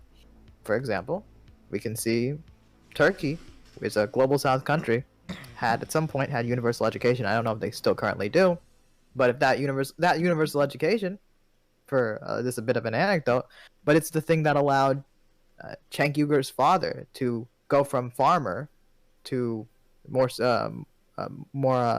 business oriented, and allowed him to move to America, allowed his children to succeed, and now Cenk is one of the largest runners of progressive news. But besides just an anecdotal level, we can look at Brazil, which we were talking about Brazil earlier. But Lula, who I believe is a socialist, but nonetheless, the means of production are not worker owned there. Socialism is not implemented in Brazil yet. There were social democratic reforms, and he lifted, when I believe he came in, there was 22 million people in poverty. He lifted 20 million people out of poverty. We can look at social democracy in Taiwan, which is the first country to legalize gay marriage, which is a country that is protecting its sovereignty with the current president. And even if we look at China, we look at what they do. The keys to their success was not necessarily socialism or communism, because I wouldn't consider them either of those personally. But their keys to success was infrastructure building and manufacturing. And if the argument against social democracy is that, you're going to exploit somewhere else, well, personally, I'm a fan of manufacturing in the United States, but if we are going to do manufacturing outside the United States, what I support is that we do trade deals that require American companies to only manufacture in countries where the labor standards are on par, if not better, than the United States, because I think it both encourages other countries to raise their labor laws, and also maybe makes a little hesitancy. Well, if we have to follow the same rules, what's the point of leaving the United States? But I'm sure there will still be outsourcing in that world, but it will increase conditions or make better situations for the global south. So I think there are many ways we can do social democracy, and social democracy has shown itself to be super efficient. And, let's go full on Trotsky. I stand by it. Let's go full on Trotsky. I agree with you. Full on I Trotsky for for social democracies. Wiggle then Venom. I agree with you on that, so that nobody will make trade deals with the United States, and China can step up and make those trade deals, because that's what's gonna happen, and I think that's the best benefit for the entire world at this point. I don't think that China taking over the world dominated world would exactly be. I don't think that a China-dominated world would be best for the world, especially coming from the perspective of a Filipino whose country has been in border conflicts or sea border conflicts with China, and pretty much every single Chinese neighbor is unsatisfied, besides Cambodia and North to Korea. what? The United States? American. Are you gonna moralize Yeah, for the U.S. I mean, Oh, look. wait, Wait. Please, I go on. literally, my grandmother survived both American occupation and colonialization, plus Japanese imperialism. So I've literally met people who've dealt with situations. So tell me more about how China is worse than the United States. If I may, we need a the one-world Philippines government. sees America extremely favorably. They prefer Americans there. America has been on Philippine side in their border conflict or sea border conflicts with China. And if you want to look at other countries, you can see fucking Vietnam, which is a communist country, they view America in the coming years as their number one ally, and they view China as the greatest threat. So I'm coming. Wait, was this Viet? What, like, Vietnam. Well, like, wasn't like Vietnam, like, didn't they like win the war and then we forced them to Don't pay understand the the debt? Vietnam War. And then like a lot of shit. Vietnam also had a war with China when they were invaded for getting rid of Pol Pot. So I mean, if we want to talk about Asian history, we could talk about Asian history. Yeah. So which war do you think did the most damage to the people of Vietnam now? Yeah, and like the second point I wanted to make is like, like this guy. Like, I'm not saying that like the damage China is doing isn't worse, but like to say that like no, we would prefer the American hegemony. That's literally just like discarding South America entirely and what we continuously do there, a la Venom if he wants to explain more. And then like what we do in the Middle East, like what about what China does is worse than what we Venom. do? Wait. No, I'm sorry. Hold on. Venom and Tiberius is gonna lose his mind, so let's go to him. Yeah. So I mean, I appreciate the things that Nathan has said, and some of them were quite correct. Like the idea that like our previous government was a social democratic government, not a socialist government, is in fact accurate. The idea that like these social programs were managed through still a capitalist system, but through measures of social reform and welfare, this is quite correct.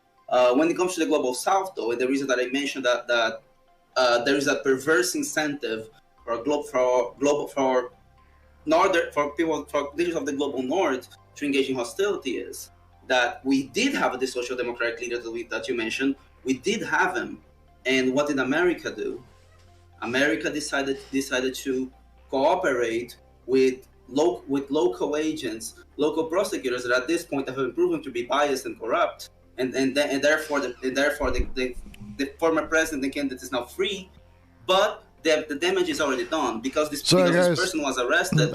Now we have a pro-U.S., pro-capital president that is incredibly unpopular if compared to Luiz Inácio Lula da Silva. So it's this idea that like yes, the global south can engage in social democratic policies, but every time not every time, I'm not gonna make a generalization, but like often when a global south country, or more specifically a Latin American country, engage in social democratic reform, it is met with open hostility and I'm not talking about like economic hostility, Nasir, as you were mentioning. I'm not talking about like just like mere like trade and capital. I'm talking about political intervention that affects the very course of federal policy passed in those nations. So when I'm talking about political intervention and there's the motivation is there, of course. For us, it was because it was arguably, and that's my theory, Embraer and Petrobras. There is a national oil company and aviation company, and these companies are companies that require like very skilled labor. But they from the U.S. perspective, they don't want us for skilled labor. They want us for the exportation of raw commodity, and that because they want to do what is truly profitable. So if someone like Bolsonaro is coming here and wants to privatize them, and wants to privatize these companies, it's from the U.S. perspective, it's beneficial, and that's why these things happen so often. And we can see history. This is not the first time that it has happened. If you want a less controversial scenario, we can look at the coup in Brazil of '64, where the mere idea of an agrarian reform was enough for the U.S. to not only coordinate with elites in Brazil and organize a coup, but the U.S. parked submarines across the coast, and this is something that you can verify. You can see through documents of Operation Condor, and you can see through documents of Operation Brother Sam. This is historical fact at this point. It's not conspiracy or theory. It's just like a historical happenings. Okay, if I could respond to that real quick. Yeah. I think that ideology is a very strange topic when talking about like geopolitics, and the reason I say this is because I don't think that a government that does good policies is inherently going to get overthrown by the United States just for the sake of them doing good policies. And a lot of governments that happen in South America, and that's horrible, I agree with that. America has been unbelievably abusive over the years, 100%. But I don't think that's necessarily as a result of it being its political ideology. I think it's a result of this horrible, horrible situation where countries fight for geopolitical power. So, for example, if America called itself Marxist-Leninist, and the Soviet Union called itself good old capitalist or whatever, I think that America would still be doing the actions it did in South America, for instance. Now, this is not justification. I think both are bad, just like I think like actions that China would be doing to its neighbors is also bad. But the reason I say it's not necessarily an ideological driven thing is because when we look at like American occupied Japan, one of the first things they did was immediate land reform, which essentially erased a class of feudal landlords, which is something that like if you said like if you spoke to like a tanky online. And then Didn't you put we heavily like occupy Japan though? I'm stuck on the part of changing. Literally what he said. Yeah, and we fucking got rid of feudal landlords and we occupied them after one of the biggest fucking conflicts in the world. We act like we don't. But we act like we're not constantly refunding into these countries, though. I know it's not necessarily a good thing that we're settling into those countries and refunding into them, but it's not like these countries, we're occupying these countries and not helping them like get back up. So I know it sucks that it's in the ideals of America for some of y'all or a lot of y'all, but I mean it's kind of what it is for the situation that we put it in. I don't know. I will not go down that. I will not go down that route. Like yeah, I'm not trying to justify like occupations or colonialism, but I'm just saying I don't necessarily think, even though a lot of the people we did overthrow were leftists, it was more because of the geopolitical conflict between the Soviet Union and the United States that we were scared of anybody that opposed potentially the American agenda.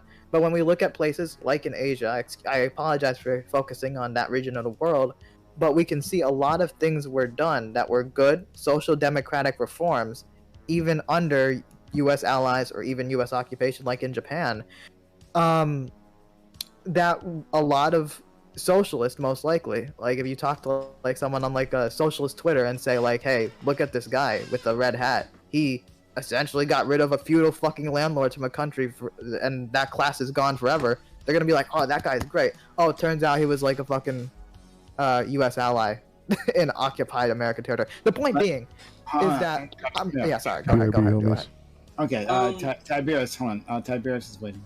Oh, I lost whatever the fuck I was gonna say because that was about 50. Within foreign policy, these are the people that are building the foreign policy. Beyond that, look at what example. What is the example? Of like an assassination of a the United States' foreign policy during the whole time was containment, man. What do you think they were trying to contain? The spread of communism so that we could trade with these countries. Wait, hold on. Have you ever actually listened to Mao or fucking Stalin or Gorbachev? They talk about how we need to contain the capitalists. We need to free the world and stop the capitalists from getting. They both agreed with these. Yeah, and what did the capitalists do? What was the examples? I guess that's did the capitals was world? Did the capitalists just have a Holocaust? Did the capitalists just drop nuclear bombs? Like so? Wait, what? Oh my god. Well, okay. The point I'm trying to make is like, look, the Soviet Union participated and supported their geopolitical allies in the Chinese Civil War and the Vietnam War and the Korean War. In Afghanistan, they interfered in all these conflicts.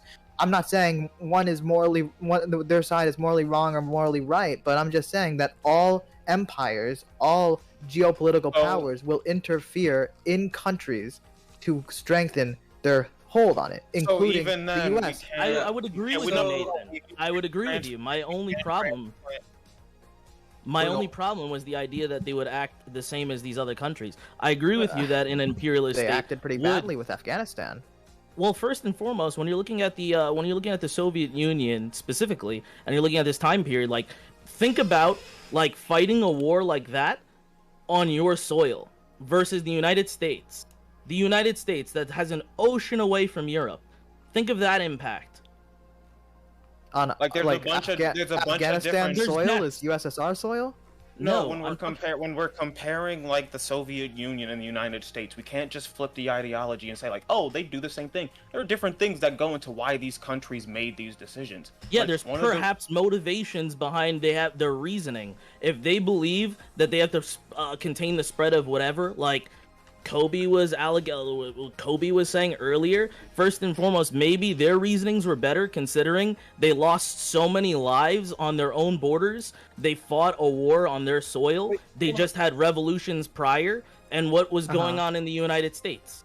That's I feel like that's A Green New No, that's the argument. Like those are the societal, like developments of all of the countries. Answer the question. Then we have to go to Dan. Just to be very clear, what the argument we're making, the argument that I'm supporting at least, and to Nathan, is that if that it's not the broad ideology of Marxist-Leninism versus capitalism was not the driving force. It was other material things, like for example, the fact that they were the ones that fought the fucking World War II on their soil versus America, which had to ship people over. That is, I don't think that has anything to do with Marxist-Leninism versus fucking capitalism. That has to do with that's a material reason. That would be something that would be a material reason I would cite outside of capitalism, outside of socialism. That irregardless of the ideology, that's a similar state would probably have more of a worry of national defense because of an invasion like that.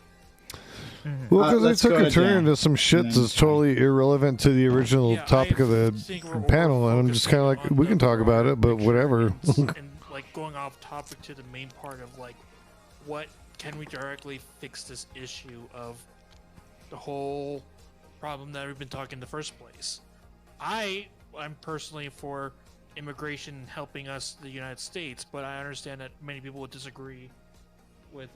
I would assume Tiberius would disagree with that. But but going off and talking about the U.S. interventions to other things that the coups back in the day, I think is very reductive to the main point that we're talking here. I'm just gonna say, like, earlier it was said that Ty, go ahead. Yeah, I'll throw in with this, is that if we're comparing like the United States and the Russians, both of them had incredibly weird foreign policies, in particular if you want like imperial policies before the World Wars. And if you want to use that as a litmus test, you can. The Americans obviously had an expansionist phase all the way up until the Gladstone Purchase in 1853, and then you get into the annexation of Hawaii and the Spanish-American War, where we start changing our game. Instead of just coming into some place and annexing it, we start liberating it, or we turn it into a client state like Cuba. So there's your litmus test on what we would have done beforehand. On the Russian side of this, we had they were largely an imperial power that every time that they would come into somewhere, they would annex it, and they would largely systematically slaughter the people that were there.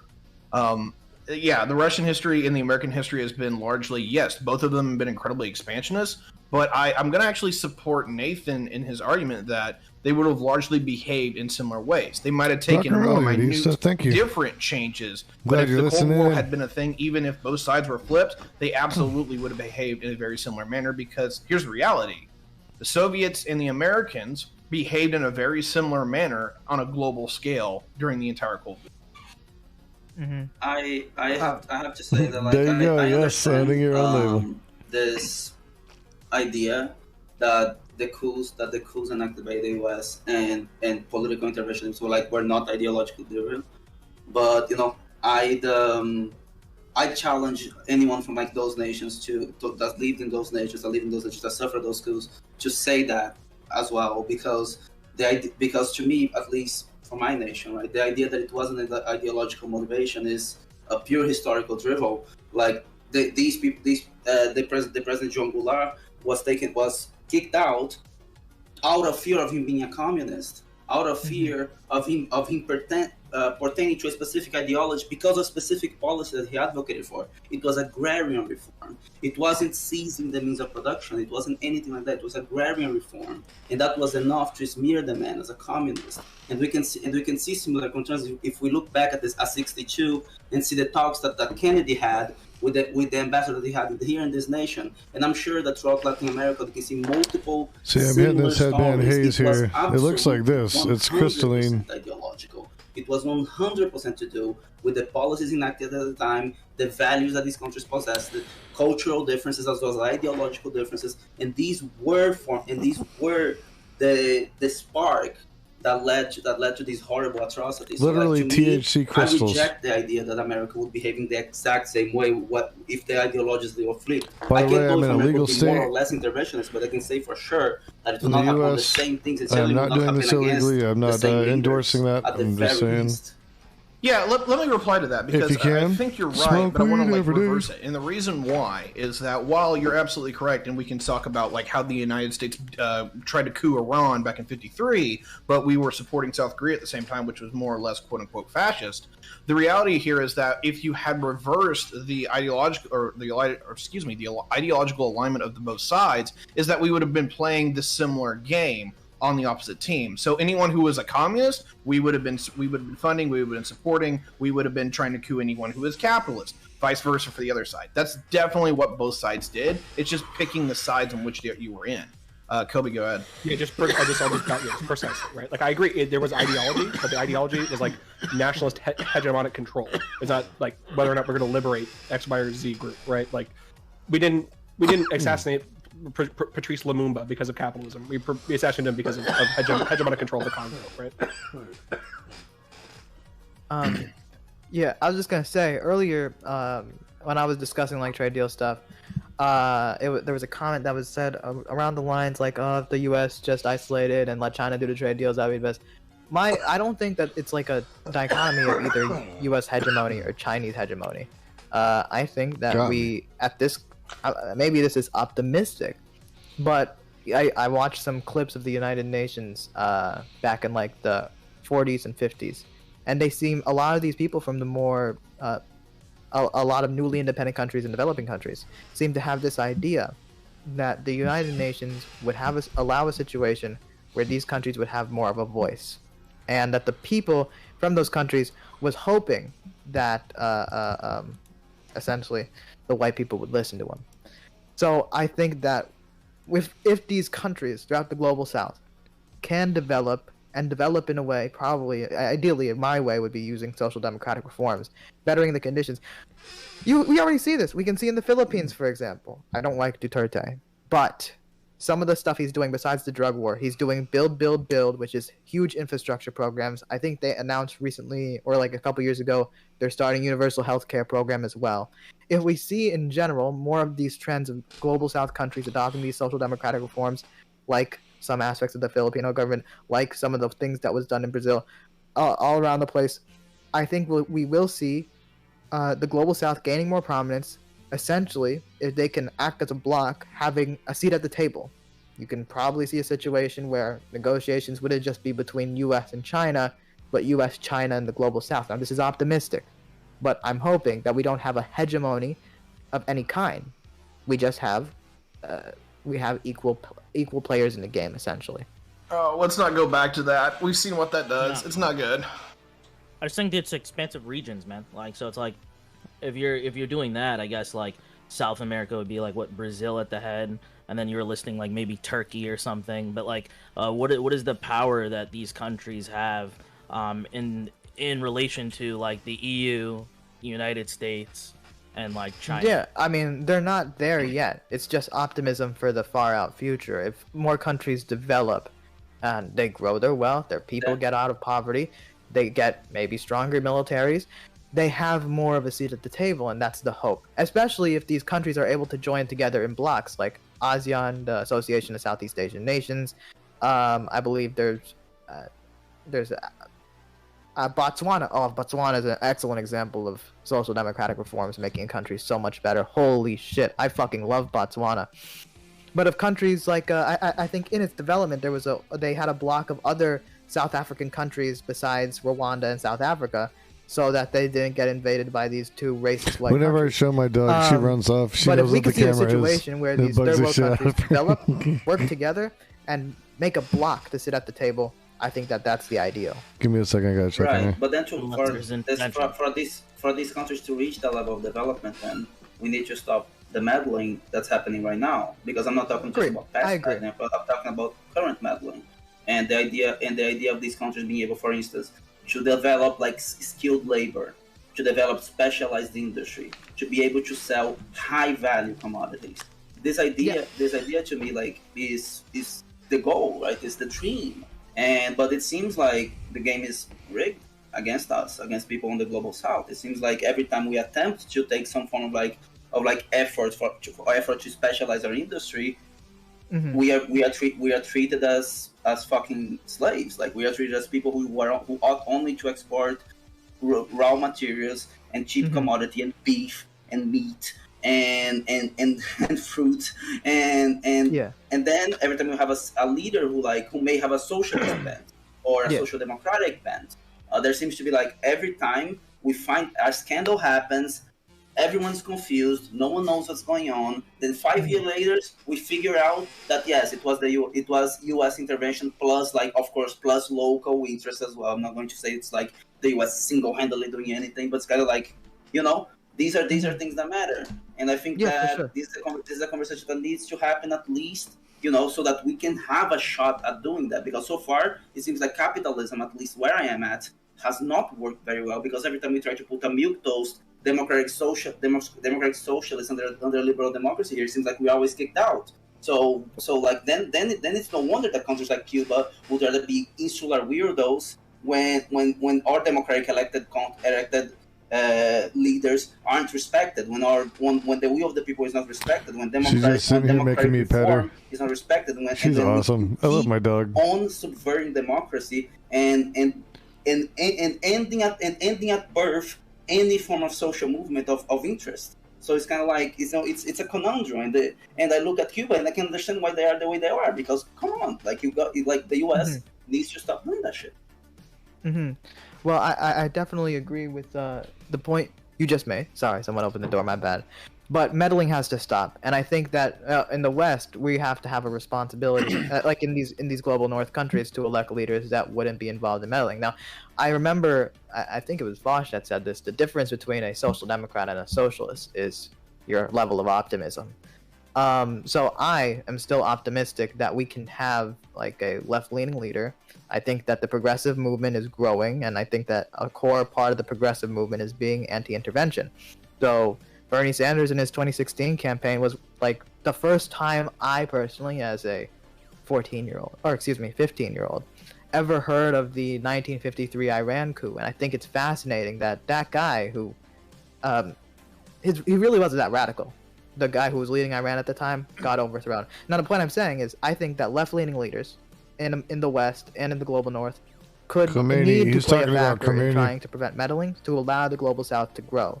And I don't think in all cases where the global South is developing is met with immediate U.S. intervention, though the case of Brazil is very clear. But in the case of the Philippines, again, I despise Duterte specifically because of the drug war. But the build, and the universal health care introduction is not invoking some kind of U.S. coup or overthrowing or anything like that. Maybe it's because Duterte got along with Trump. But he also did not get along with Obama. He despised Obama for some reason. I don't fucking know why. But I don't think that social democratic reforms are always going to be met with a coup. It's just these Western countries seem to think that there's a geopolitical benefit to controlling certain areas or trying to prevent these left-leaning leaders. But that's the responsibility of the West and global North to stop that. That's all I gotta say. Anything? All you had to say. Not the moment. Yeah. Right. Not the moment. Okay. All right. So I hope you've been enjoying this so far. Everything that we've been talking about. This conversation has definitely jumped from what I was originally intended it to be, but it's great. I really like it a lot. We will continue this conversation. First of all, hit that follow button right now. Make sure notifications are on so you know I'm going live. If you're just here or if you just came through, been enjoying all this, right? Just found this channel, hit that follow button right now. Make sure notifications are on so you know I'm going live. Do 6 nights a week. I don't want you to miss out on that. But if you want to see this content continue on into the future, help us out. Help out this channel. Sub to the channel only costs $5 to keep this channel alive, to keep this content coming your way. All right, that's how we keep this thing going. Right, with your assistance, this channel is brought to you by users like yourself. Right, so if you're valuing this, sub to the channel only $5. When you do that, you get access to our emotes, exclamation emotes in chat. For the emotes that you'll get, you'll also get ad-free viewing. We do play ads during the open walk-on panel, which is what we're doing now. Right, and if you want to avoid those ads, consider subbing to the channel. Right, you could also sub for 3 months or 6 months and save some cash. So you can sub to the channel and you'll save. You get a discount. Get the channel income into the future. That's how we operate, right? Very useful if you do that. So consider doing that as well. Or of course, you can if you have an Amazon Prime/Prime Gaming, use that on the channel. 1 free sub per month. 1 free sub. Use that here. Do so much for that. So consider subbing to this channel that way. Or you can gift bits, or you can gift subs. Let's see if we can get three individual donors and start ourselves a hype train. That's how we pay for this. That's how we make this happen. That's how I can come back night after night and have these conversations with you all. So yes, subs to the channel, supporting these open panels that we're doing now. Right now, you're supporting that. You're also supporting the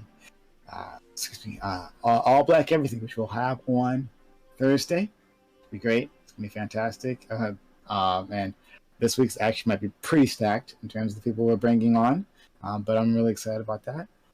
You're supporting the small council which we have on Saturday. I'm forgetting what I'm doing. But anyway, the small council we have on Saturdays, which is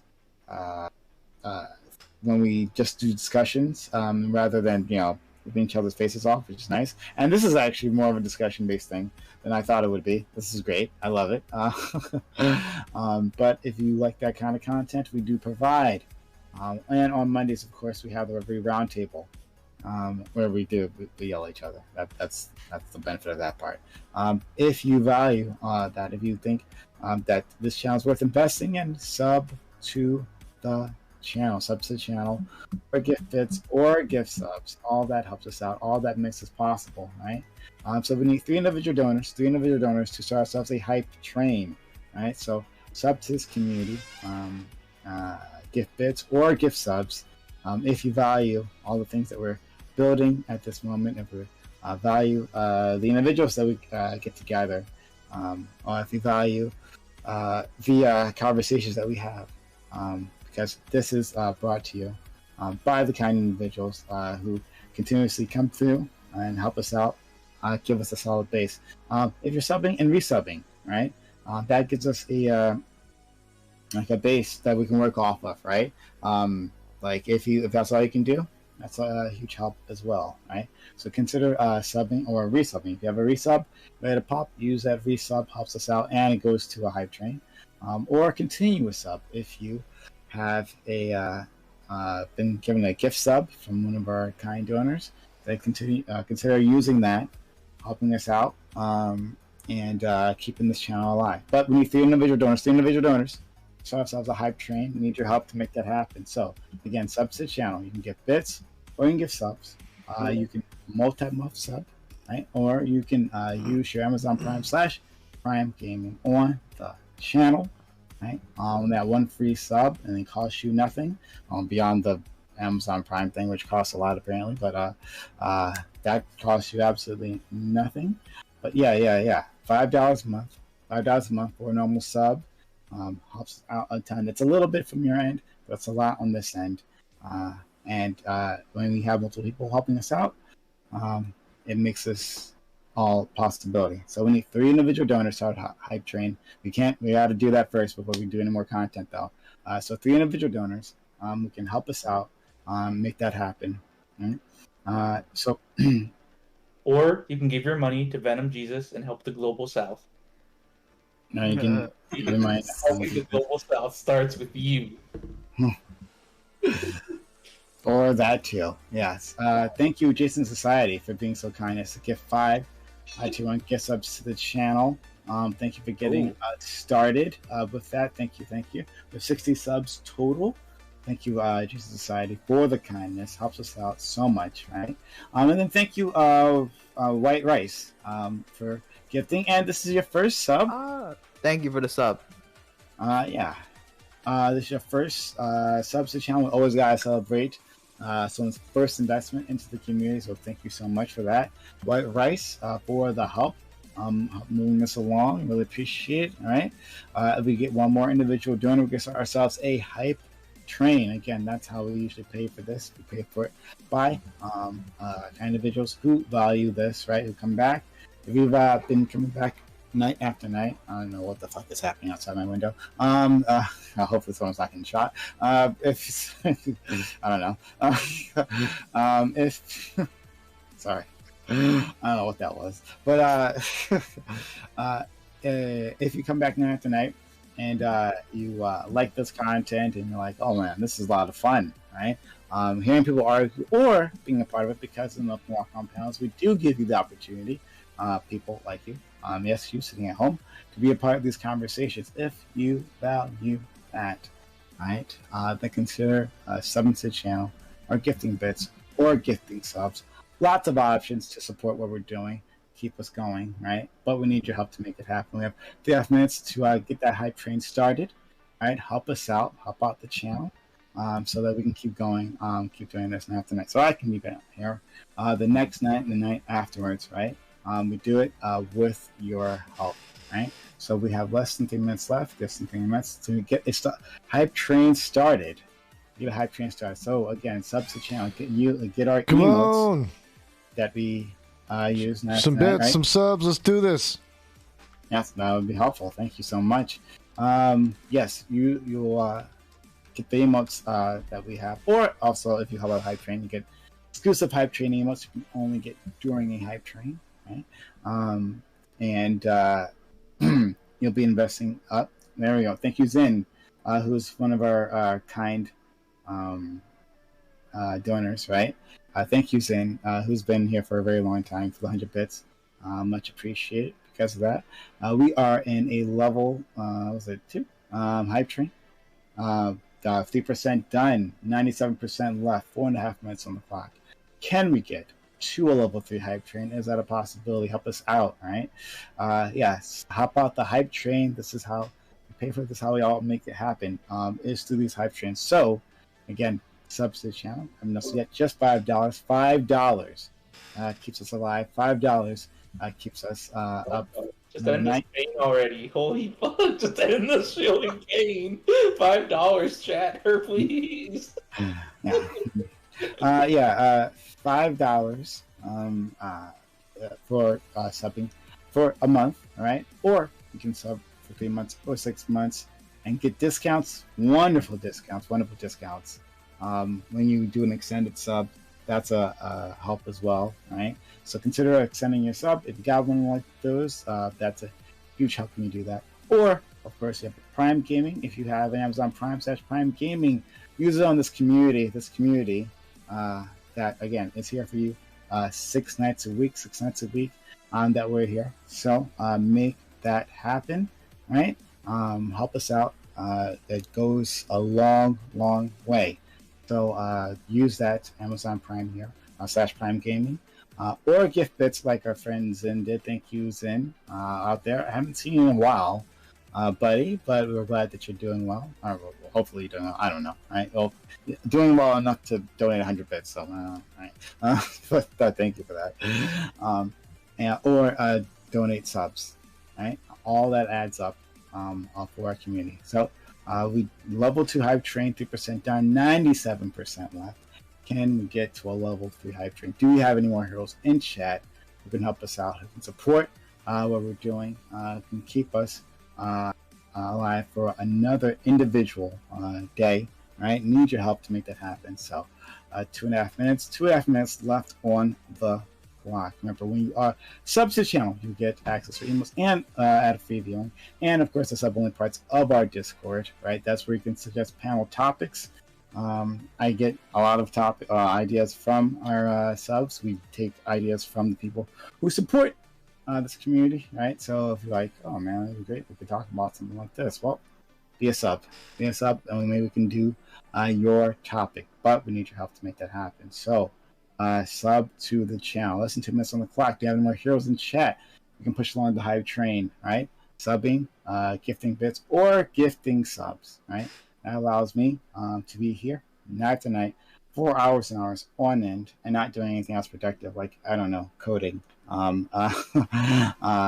which should be a lot more productive. But rather than do all that, we can be here. We can support what you're doing, or what we're doing, or building, right?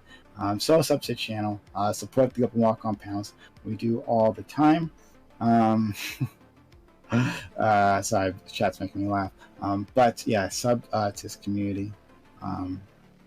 And the open panels where we have that space, or give you the space where there's pretty much nothing else like it. If you think this channel is unique, you think this space is valuable, then help us out. We have less than a minute left. On the clock. Can we get to level 3 Hive Train? Need your assistance to make that happen. Sub, gift bits, or gift subs, multi-mo sub, resubs help with Hive Train, or continue your sub. We got one from our kind donors, right? Then consider continuing your sub. Helps us out and makes it all a possibility, right? This is how we do this, how I do this. So, sub, or gift bits, or gift subs. All that is fantastic. All that makes us a possibility. It's how we pay for the Reverie, all black everything, and of course, small council, and the 1v1s that we do. Well, Nathan does, basically. Because he's the one who keeps up. Oh, yeah. Pretty much you do that. But I don't know. We're glad to have you do that. But yeah, help us out. Help out the Hype Train if you can. But we have, seconds left on the clock. But yeah, thank you for the people who did donate, which be Zen, White, Rice, Inc. I really wish you used capitalization on that name because it makes it very difficult. Every time I go to read it, it makes it actually quite difficult. Call me Rice. Just call me Rice. No, but I'm reading it, and I go, what? I didn't know what it says. Okay. At the Jason Society for gifting 5 subs. Thank you, Jason Society, for giving us. Start off. It does mean a ton. So we're going to thank our top 5 gifters. At the top, of course, would be Leah with 50 subs to the channel. So thank you so much, Leah, for your constant support to this community and making all this a possibility. And NJ Palms with 27 subs. Jason Society with 21 subs at number 3. Thank you, Jason Society. Nair Sox with 20 subs and Bush with 19 subs. And then our gifters are big gifters. I don't know why you call them cheers, honestly. But anyway, Leah with 15,000 bits, Mad Latin with 8,469 bits, Sussex Block with 5,000 bits, NJ Palms with 4,000 bits, and Color with 3,000 bits. And Jason Society at the end with 2,100 bits. Thank you, Jason, for that. All right. So, I don't know. So we, I'm sorry. We didn't get much support. Really happened today. That's okay. We will try again tomorrow. I'm gonna send you off to I'll tell you to them friends. Well, one of my nicest friends here. I'm gonna send you off to her. I haven't seen her in a while. All right. Well, thank you all for being here. Much appreciated. Yeah. We'll be back tomorrow with another open panel, right? And we'll see you then. So we're going to awkwardly wait, as we always do, for these timers to go out. I will see you whenever this thing disappears. It'll be great. All right. Well, bye.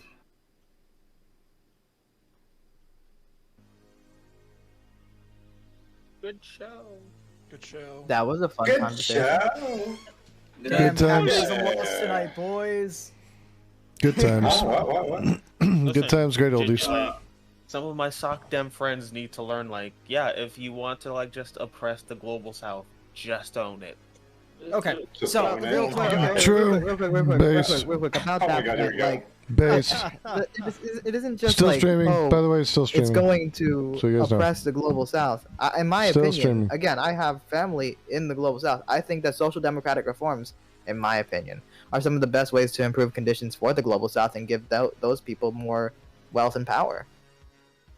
Well, again, I think they could potentially, but I think I was trying to explain to you, in the chat there, there's even, some projects, especially in the Philippines, in a more modern time, there's so much policies that they have that are perpetuated, and by appearance they're pushed out as being for the people because they're seen as this populist message. However, though, their actual implementation and how they're actually utilized is literally just to further engage in massive amounts of corruption. You know, like You said like land reform in the Philippines. Yeah, like for example, like a lot of like their land reform aspect of it, of the socialist esque stuff that people were jerking themselves off to in the Philippines. We're like, oh yes, this is gonna be like finally an allocation of land. Well, you know, in this example, you know, my wife's parents and their grandparents, basically her family, had owned approximately 20 acres of farmland. However, though, over the course of a few decades, they gradually lost it because effectively the Philippine government seized that land, and then immediately they turned that around and then awarded that land to local politicians for political capital and political favor. Well, the thing is like this policy that was originally intended to be like, okay, this land is gonna be taken, but like used like, you know, for other people to become equally prosperous, you know, and to survive and make a more better living, but end up becoming a means to just further political corruption. Yeah, the thing is like I don't think the Philippines ever had a socialist government in its history. I think that there probably are situations where there's been like eminent domain, but I don't know if it's I don't think it's tied to ideology. I think it's because the Philippines is extremely corrupt. Do you know like the year that it happened? Because for like a 20-year period, there was like a right-wing dictatorship in the Philippines where they could pretty much do whatever they wanted. Yeah, no.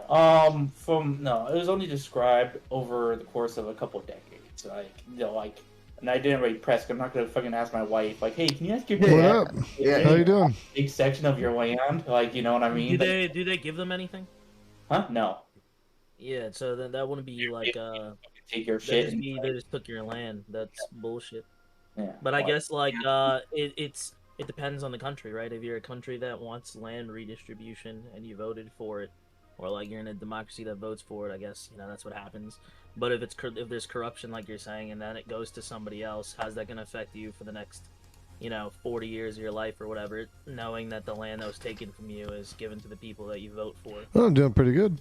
I think in the Philippines though as well. Staying I don't know out. how the situation was with the Doing landlords this if it was panel as thing. feudal as it was with Fun. Japan. Probably gonna hop But on like for the a land second, reforms though. in Japan, it was Because it was they closed out perpetuated the by stream. like a U.S. backed government essentially.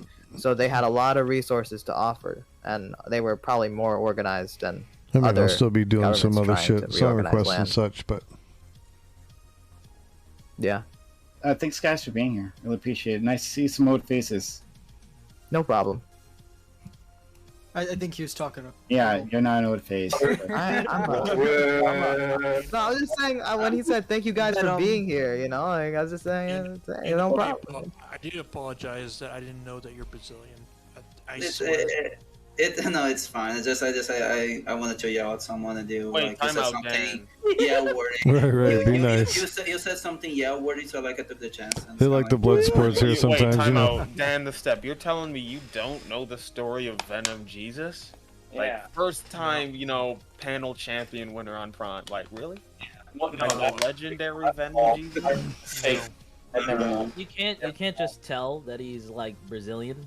Yeah. Like It's the you smog. can't like it's That's how you can tell.